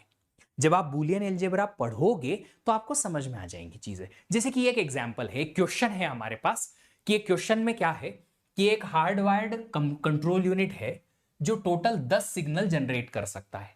यहां तो हमने 37 सिग्नल समझ लिए हैं, तो 10 सिग्नल तो बहुत छोटी चीज है, आराम से समझ लेंगे। तो 10 सिग्नल नंबर इन्होंने दे रखे हैं S1 से S10। हमने तो नाम दिए थे, AR का इन, AR का आउट, DR का इन, DR का आउट। इन्होंने नाम दिए S1 S2 S3 up to S10। अब ये 4 टाइप के इंस्ट्रक्शंस एग्जीक्यूट कर सकता है सीपीयू, बस 4, दैट्स इट। अरे इससे ज्यादा लाओ, हम समझ सकते हैं, कोई बात नहीं, 4 ही सही। 4 टाइप के इंस्ट्रक्शन ये एग्जीक्यूट कर सकता है। नंबरिंग है I1 type, I2 type, I3 type, I4 type. अब I1 टाइप का इंस्ट्रक्शन अगर एग्जीक्यूट करना है इस सीपीयू को, तो देखो इस टेबल के हिसाब से सबसे पहली बार में, सबसे पहली क्लॉक पे इसे S1 S3 S5 तीन सिग्नल को 1 करना है, बाकी सबको 0 करना है, ऐसा टेबल में लिखा है। फिर इसी इंस्ट्रक्शन को सेकेंड टाइम मतलब T2 टाइम पे दूसरी स्टेप में, दूसरी साइकिल में S2 S4 S6 1 करना है, बाकी सारे 0 करना है। ऐसे ही पूरी टेबल इन्होंने बना दी कि कब कब कौन सा सिग्नल 1 रहेगा, उसकी यहां पे लिस्टिंग कर दी। 0 वालों को मेंशन नहीं किया, 1 को मेंशन कर दिया, रिमेनिंग 0 है क्योंकि 10 सिग्नल हमें पता है। तो 1 3 5 अगर 0 0 0 है तो बाकी का 2 4 6 7 8 9 10 0 0 0 हो जाएंगे। सर इंस्ट्रक्शन का मतलब यहां माइक्रो ऑपरेशन है? नहीं बेटा, इंस्ट्रक्शन मतलब पूरा एक इंस्ट्रक्शन है। एक माइक्रो ऑपरेशन जो है इस कंट्रोल वर्ड से आएगा। ये कंट्रोल वर्ड है 1 3 5 इनेबल्ड है, 1 इनेबल्ड, 2 0, 3 इनेबल्ड, 4 0, 5 इनेबल्ड, 6 7 8 9 10। ये कंट्रोल वर्ड है। ये वाला सिग्नल S1 किसी कंपोनेंट पे जाएगा, ये जाएगा किसी कंपोनेंट पे, ये किसी कंपोनेंट पे जाएगा। ऐसे ये 10 सिग्नल 10 अलग अलग या अलग अलग कंपोनेंट पे जाएंगे और उन कंपोनेंट के थ्रू माइक्रो ऑपरेशन परफॉर्म होगा। एक, फिर दूसरा, फिर तीसरा, फिर चौथा, फिर पांचवा। 5 माइक्रो ऑपरेशन परफॉर्म होंगे एक के बाद एक, पहले इसके थ्रू, फिर इसके, फिर इसके, फिर इसके, फिर इसके, तब जाके एक पूरा इंस्ट्रक्शन I1 वाला एग्जीक्यूट होगा।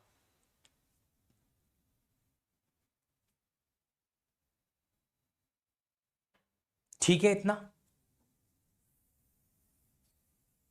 है ना? इतना ठीक है। चलिए अब आगे बढ़ते हैं और समझते हैं। यहां 1 1 आ गया, यहां I1 आ जाएगा। अब क्वेश्चन क्या दे रखा है? क्वेश्चन ये दे रखा है कि आपको जब हार्डवेयर डिजाइन करोगे तो आप बताइए कि S5 सिग्नल कब कब इनेबल रहेगा, उसका बूलियन एक्सप्रेशन लिख दो।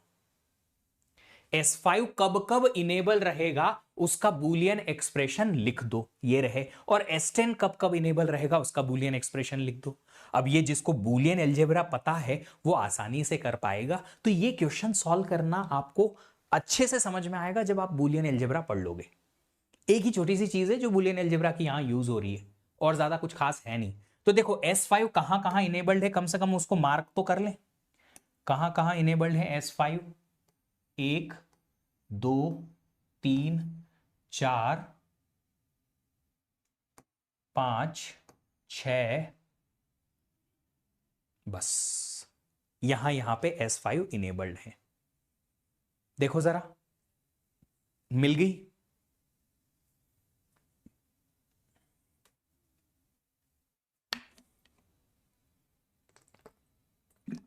हम्म।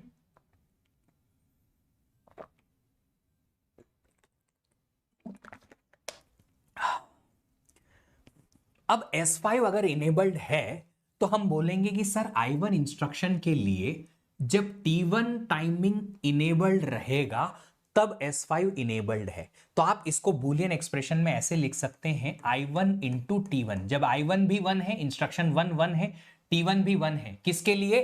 कंट्रोल यूनिट इनपुट के लिए, कि इधर से इंस्ट्रक्शन नंबर 1 आया, इधर से टाइमिंग सिग्नल 1 आई, ये 1 आया, ये 1 आया, तब जाके आपको क्या मिला? तब जाके पता चला इंस्ट्रक्शन 1 के लिए टाइमर 1 है, और तब आप S5 को, सिग्नल नंबर 5 को 1 कर दोगे, कंट्रोल यूनिट में ऐसी हार्डवेयर बनेगा। या फिर I2 इंस्ट्रक्शन नंबर 2 के लिए T1 टाइमर पे भी ऐसा कर सकते हैं। या फिर और अगर I3 इंस्ट्रक्शन के लिए टाइमिंग 1 है तो भी ऐसा हो सकता है, और I4 इंस्ट्रक्शन के लिए T1 सिग्नल 1 है तो भी ऐसा कर सकते हैं। या फिर I2 इंस्ट्रक्शन के लिए T3 रहेगा तो भी S5 1 रहेगा। या फिर प्लस मतलब और होता है कि I4 इंस्ट्रक्शन के लिए T3 इनेबल्ड है तो भी आप ऐसा कर सकते हो। बूलियन अलजेब्रा है, आप इसको सॉल्व कर सकते हो के मैप के थ्रू, आप इसको सॉल्व कर सकते हो नॉर्मल बूलियन अलजेब्रा की मेथड लगा के। यहां आप देख सकते हो T1 T1 T1 T1 सब जगह कॉमन है, तो अगर आपने T1 कॉमन निकाला तो I1 या I2 या I3 या I4, अगर आप यहां पे सारी की सारी वैल्यू ऐसे प्लस में पाते हैं तो चारों में से कोई ना कोई एक इंस्ट्रक्शन तो कभी ना कभी आएगा, या तो I1 टाइप का आएगा, या I2 या I3 या I4, चारों में से कोई तो एक 1 रहेगा। 1 इंटू T1 मतलब T1, तो यहां से आपको T1 निकल जाएगा, प्लस यहां अगर आप कॉमन निकालेंगे T3 तो ये आ जाएगा I2 plus I4 into T3। तो ये जो एक्सप्रेशन आपको मिलेगा ये मिलेगा T1 plus I2 plus I4 whole bracket into T3। तो S5 का हमारे पास यहां पे भी T1 प्लस, नहीं नहीं नहीं नहीं नहीं नहीं, ये ऑप्शन S5 के लिए करेक्ट है। T1 plus I2 plus I4, plus है भैया, प्लस किसी ने डॉट गलत लगा दिया, टाइपो हो गया। I2 प्लस I3, अच्छा वहां तो ठीक था, ऊपर वाला ये है plus I2 plus I4 T3, I2 plus I4 T3, यहां भी करेक्ट है, यहां भी करेक्ट है, यहां भी करेक्ट है, तीनों जगह करेक्ट है। अब तीनों में से S10 के लिए वैल्यू निकाल लेंगे।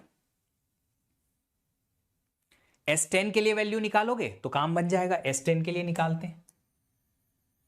S10 कहां कहां इनेबल्ड है जरा बताइए। S10 10 10 10 10, 1 2 3 4 5 6 और एक ये 7। अब यहां पे इन्होंने कॉमन क्या है, टाइमिंग सिग्नल कॉमन लिया है T2। T2 में या तो I2 हो I3 हो, तो आप इसको क्या लिख सकते हो S10 के लिए? S10 के लिए आप लिखेंगे T2 टाइम पे या तो I2 हो या I3 हो, I2 I3 T2 टाइम पे दोनों में से कोई भी हो, और प्लस T3 के लिए I4 हो, T3 के लिए I4 हो, या फिर T4 के लिए क्या हो, I1 I2 I3 में से कोई भी हो। मुझे लगता है इस टेबल में इन्होंने कुछ गड़बड़ की है।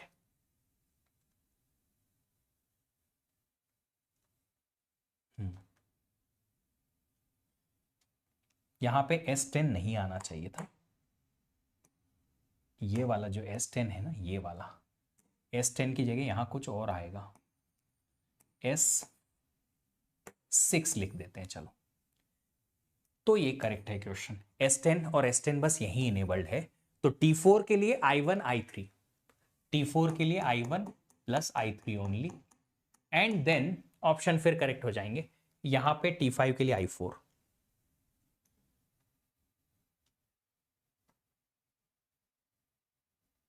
I2 I3 आ रहा है ऑप्शन, एक्चुअली ये करेक्ट है। इस करेक्ट को करने के लिए मैं टेबल चेंज कर रहा हूँ। I4 T3 I4 I1 I3 T4, ठीक है। 2 और 4 T5, 2 और 4 यहां पे S10 लिख देते हैं, ये लो। तो 2 और 4 T5, यहां पे हम T5 के लिए I2 प्लस I4 कर देते हैं। ये टाइपिस्ट यार, I didn't check it out clearly. ये ऑप्शन 4 हम करेक्ट मानेंगे, और उसके बेसिस पे हमने सिग्नल्स थोड़े से बदल दिए हैं जो गलती थी उनकी। बट ये बुलियन एक्सप्रेशन जो है आपको अच्छे से समझ में आ जाएंगे अगर आपको बुलियन अलजेब्रा ऑलरेडी पता है तो, है ना। तो ये क्या है, कौन कौन से सिग्नल कब कब इनेबल हुआ है, उसके लिए बुलियन एक्सप्रेशन लिखा, और बुलियन एक्सप्रेशन को आप कैसे इंप्लीमेंट कर सकते हो, किसमें, गेट, लॉजिक गेट्स के थ्रू। ये आप अगेन डिजिटल लॉजिक में सीख जाओगे, तो इनको लॉजिक गेट्स के थ्रू आप इंप्लीमेंट कर दोगे हर एक सिग्नल के लिए, तो बड़ा सा आपका क्या बन जाएगा, बड़ा सा आपका अच्छा सा हार्डवेयर बन जाएगा। बट ये बाबू बहुत आसान चीज बताई है यहां पे। इंस्ट्रक्शन के 4 इंस्ट्रक्शन है, 5 स्टेप्स हैं बस। बट जहां इसमें I1 plus I2 plus I3 plus I4 1 हो जाएगा, हाँ जी वही लिखा है मैंने। अगर सारी इंस्ट्रक्शंस इंक्लूड हो गए plus one plus one plus plus करके, तो यहां ये 1 बन जाएगा। हाँ, तो मैं कह रहा था कि ये बहुत आसान है, ये तो इंस्ट्रक्शन 4 ही है और 5 ही स्टेप है। अगर ऐसी 15 स्टेप होती, इंस्ट्रक्शन के तरीके होते 25, एक इंस्ट्रक्शन में वेरियस एड्रेसिंग मोड इंक्लूड हो जाते, तो फिर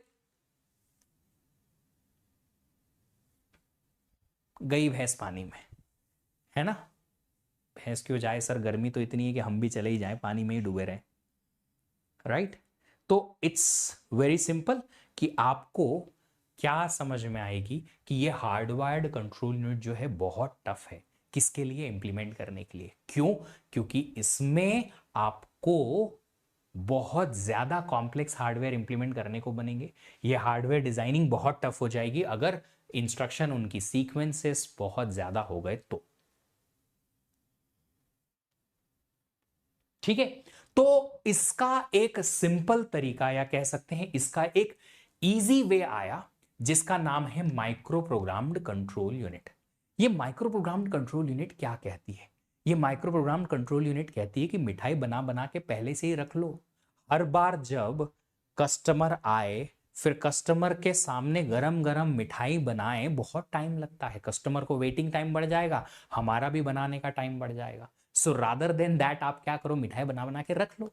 कस्टमर आएगा, जो मिठाई मांगेगा हमने डब्बा खोल के दे देंगे, कौन सी वाली मिठाई चाहिए ये, ठीक है। उसका बॉक्स खोला, उसकी ट्रे खोली, या जो भी उसका हमारा प्लेट है वो खोला, हमने जितना उसको मिठाई देनी थी वो दे दी और चले गया।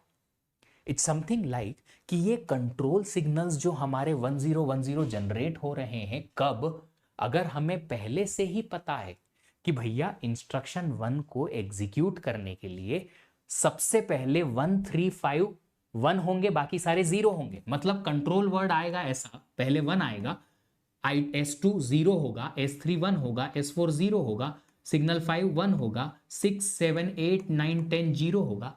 अगर ये कंट्रोल वर्ड पहले ही पता है तो हार्डवेयर क्यों लगाऊं।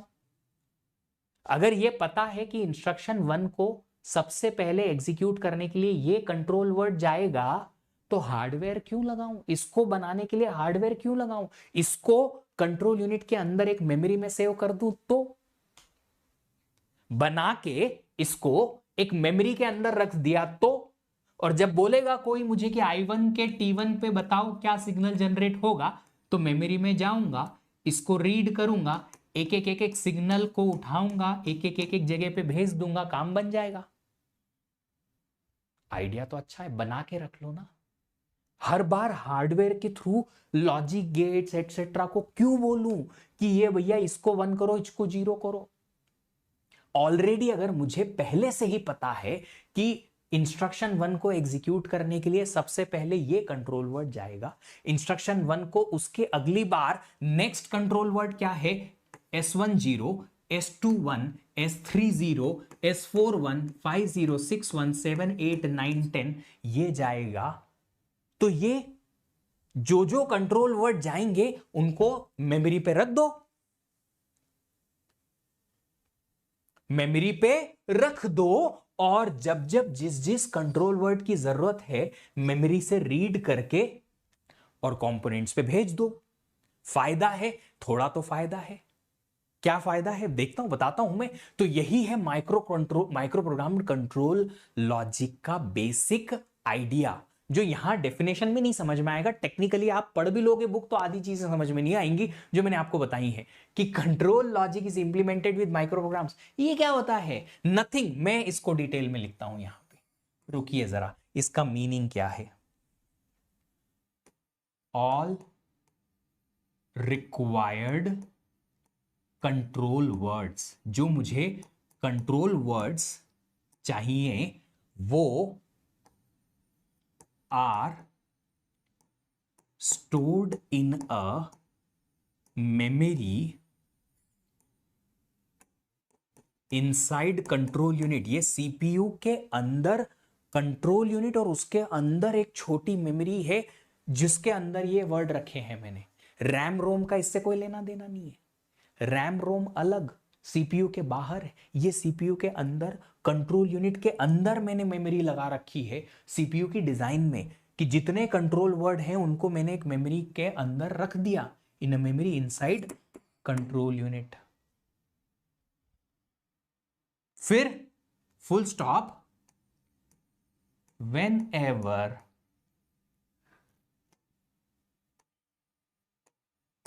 विच एवर, जब भी, जो भी control word is to be required, जो भी कंट्रोल वर्ड जरूरी है, ज्यादा बड़ा हो गया ये मेमोरी का Y,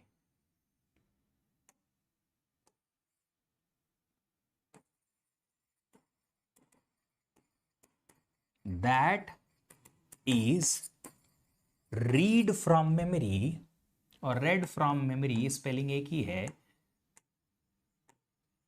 and is sent to components. Component मतलब ये रजिस्टर फजिस्टर सब, आलू आलू सब, जो भी जब जरूरत है कंट्रोल वर्ड वहां मेमोरी से उसको रीड कर लेंगे और उसको कंपोनेंट्स पे भेज देंगे टू परफॉर्म माइक्रो ऑपरेशन। ये है माइक्रो प्रोग्राम्ड कंट्रोल यूनिट का बेसिक लॉजिक। अब आप बोलोगे सर इसका फायदा क्या है, मेमोरी में रखने का फायदा क्या है। फायदा ये है कि मुझे हार्डवेयर नहीं बनाने, मुझे हार्डवेयर नहीं बनाने, कंट्रोल यूनिट के अंदर एक मेमोरी रखनी है और उसमें कंट्रोल वर्ड जो भी मुझे चाहिए 1010 का कॉम्बिनेशन रख देने के। मतलब एक तो इंप्लीमेंटेशन आसान, कितना ही कॉम्प्लेक्स सीपीयू ले आओ आसानी से इंप्लीमेंट हो जाएगा। दूसरा, अगर लॉजिक चेंज भी करना है तो हार्डवेयर बदलने की जरूरत ही नहीं, कुछ नहीं करना है। जो मेमोरी के अंदर मैंने कुछ रखा है कंट्रोल वर्ड को, उसका 1010 चेंज कर दूंगा। आसान है, बहुत आसान है। तो जो पिछली बार के दो डिसएडवांटेज थे इस बार एडवांटेज बन जाएंगे। कि सबसे पहला एडवांटेज क्या है कि एक तो कंट्रोल लॉजिक का अपडेशन आसान, और दूसरा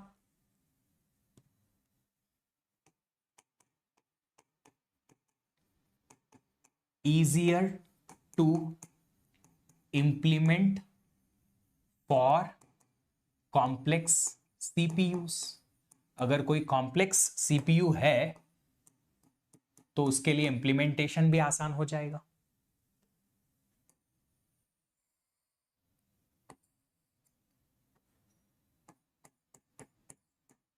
है ना, क्योंकि हार्डवेयर तो कुछ डिजाइन करनी नहीं है।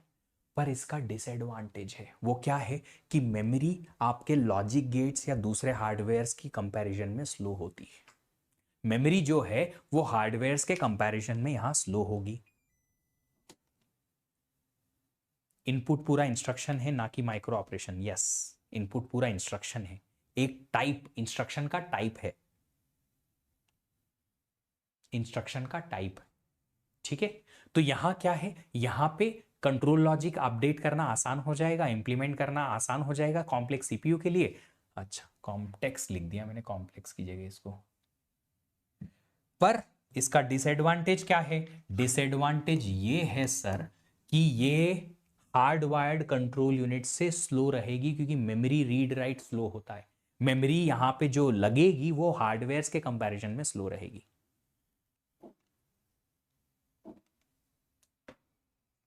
इतना समझ में आया?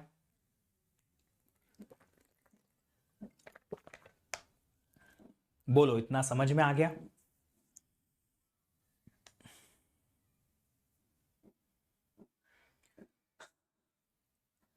डी बाई एफ क्या होता है, डी एफ?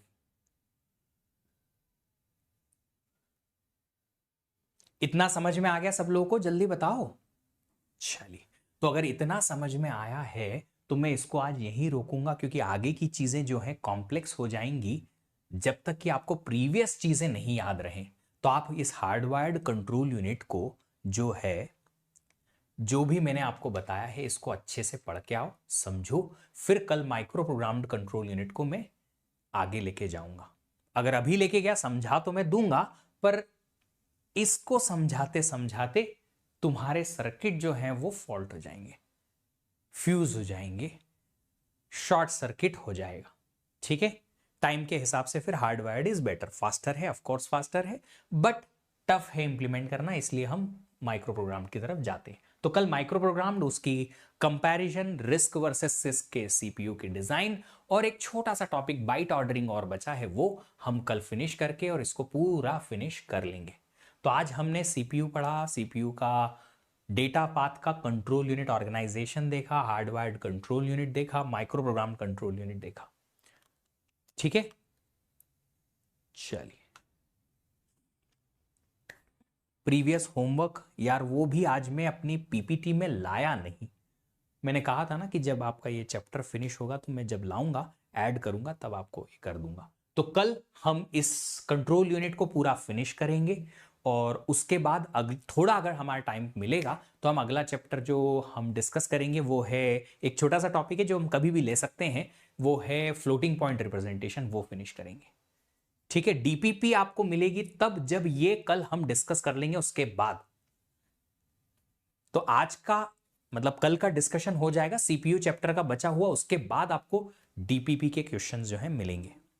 छोटा थोड़ा बोरिंग है, चलता रहता है, हर किसी के लिए अपने अपने इंटरेस्ट वाली बात है।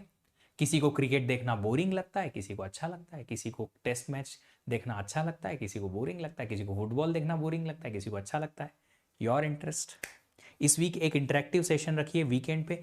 इस वीकेंड पे तो मैं देखो कल जा रहा हूं दिल्ली, वहां से क्लास लूंगा आपकी। तो कल की जो क्लास होगी वो दिल्ली से, आई मीन नोएडा से होगी, क्योंकि मैं रहूंगा रिजल्ट्स के लिए दिल्ली नोएडा ऑफिस में। अगर आप लोग नोएडा के आसपास रहते हैं और ऑफिस पहुंच सकते हैं मिलने के लिए, तो आप आ जाइए, मिल लीजिए मुझसे वहां, है ना। मैं नोएडा रहूंगा कल से लेके संडे तक। ठीक है, और बाकी मेरा 7 पे आज एक सेशन है कि कॉलेज के साथ में आप अपनी गेट की प्रिपरेशन अगर कंटिन्यू करना चाहते हो तो कैसे टाइम यूटिलाइज करोगे, कैसे अपना डेली प्लानर बनाओगे। उसके लिए गेट के लिए कॉलेज में थोड़ा फोकस कम करें तो चलेगा, बिल्कुल चलेगा, डिटेल में बताएंगे। सर इन बैंगलोर कहां है? In Bangalore I live in Whitefield. कुछ गिफ्ट विफ्ट भेज रहे हो तो पूरा पूरा एड्रेस बताऊं मैं अपना, है ना। व्हाइट फील्ड एरिया में रहता हूं, ब्रुकफील्ड व्हाइटफील्ड के बीच में। आर्किटेक्चर अगले हफ्ते खत्म? जी हां, कल ही आर्किटेक्चर खत्म हो जाएगा। जो फ्लोटिंग पॉइंट रिप्रेजेंटेशन वाला टॉपिक है वो ऐसे ही है, आप कभी भी पढ़ सकते हो, कहीं भी नहीं। आऊंगा, ठीक है। तुम्हारे आने से क्या मतलब है, तुम गिफ्ट लेके आओ तो बात अलग है। सर नेक्स्ट वीकेंड तक रुकते तो बेटर होता। यार तुम्हारे हिसाब से मेरी जिंदगी थोड़ी चल पाएगी ना कि अगले हफ्ते तुम आने वाले हो, तुम्हारे से मिलने के लिए मैं वहां रुक जाऊं एटसेट्रा। 3 दिन के लिए मुझे जाना है, संडे तक रुकूंगा, वापस आ जाऊंगा मंडे को। तुम्हारी क्लासेस भी तो लेनी है, आगे के शेड्यूल भी तो बनाना है, फैमिली भी है यहाँ। फ्री के लिए नहीं मिलते? अरे मिल जाएंगे, तुम आओ तो। मुझे गिफ्ट विफ्ट कुछ नहीं चाहिए, अरे मजाक कर रहा हूँ यार, ऐसे ही आ जाओ, तुम मिलने के लिए आओगे सोशल मीडिया पे पोस्ट तो कर सकते हो मेरे साथ फोटो लेके, इतना तो कर देना, ठीक है, मेरे को टैग कर देना, ठीक है। चलिए ठीक है, तो आप लोगों से 7 बजे सेशन में बात करेंगे। होम टाउन मयंक पाटीदार, ओहो पाटीदार जी कहाँ के रहने वाले हो? मेरा होम टाउन है उज्जैन, मध्य प्रदेश, और मैं भी पाटीदार हूँ। कंप्यूटर ऑर्गेनाइजेशन में मेजोरिटी न्यूमेरिकल हैं या कंसेप्ट बेस्ड? ऑर्गेनाइजेशन में दोनों हैं, दोनों भर भर के मिलेंगे, न्यूमेरिकल बहुत है। गेट निकालने के बाद मिलेंगे, उसके पहले भी मिल लोगे तो मैं ना तो तुम्हारा कोई मर्डर करूंगा, ना तुमको किडनैप करूंगा, ना ही कोई तुमसे क्या बोलते हैं रैंसम, फिरौती की रकम मांगूंगा। टाइम है, मिलना है, मिल सकते हैं।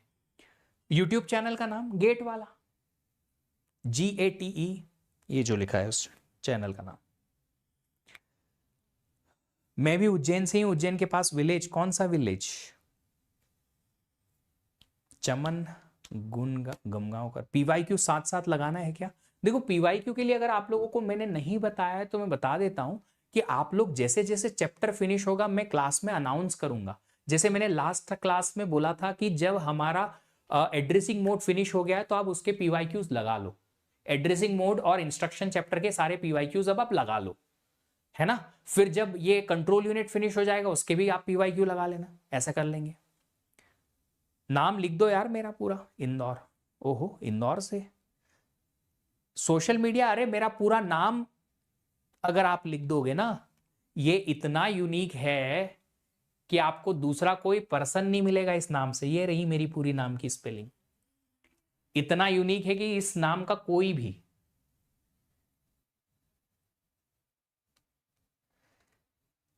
नहीं मिलेगा आपको। ध्रुव ने लिखा है देखो। चलिए ओके, तो फिर आप लोगों से मुलाकात होगी।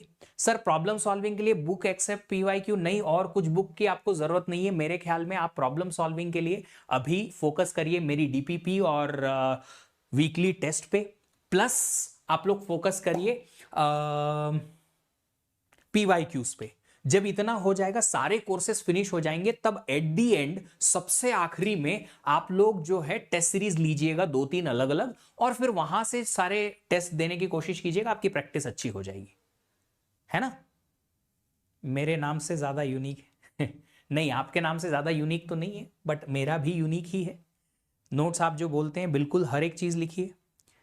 COA आपका फेवरेट सब्जेक्ट था। IISc में एक प्रोफेसर थे जिनका नाम है T मैथ्यू जैकब, उनके पढ़ाने के बाद मेरा ये फेवरेट सब्जेक्ट बना था।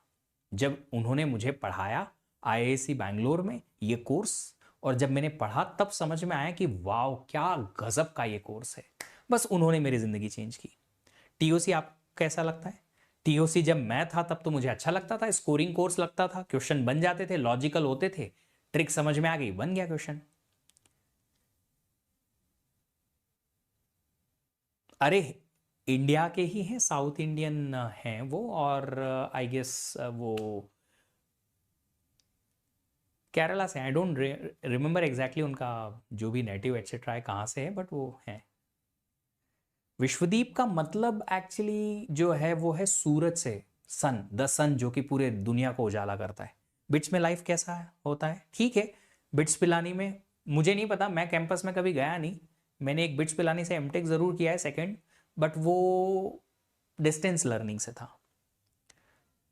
पुणे आऊं, बिल्कुल आऊंगा। You know Marathi? नो। ताई, आई, आई ताई, मैं काय करूं, बस इतना ही आता है मेरे को मराठी में।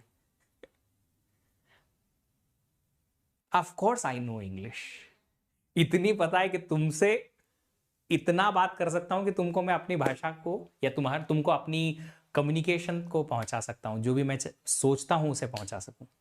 चलिए ठीक है, आप लोगों से मिलते हैं, बातचीत ये जो है होती रहेगी, है ना। धीरे धीरे करके आप लोगों से और ऐसे डिटेल में हम डिस्कशन करते रहेंगे, ठीक है। Okay, have a great day. ये चीज याद रखिएगा, लाइफ टाइम काम आएगी। Thank you, bye bye.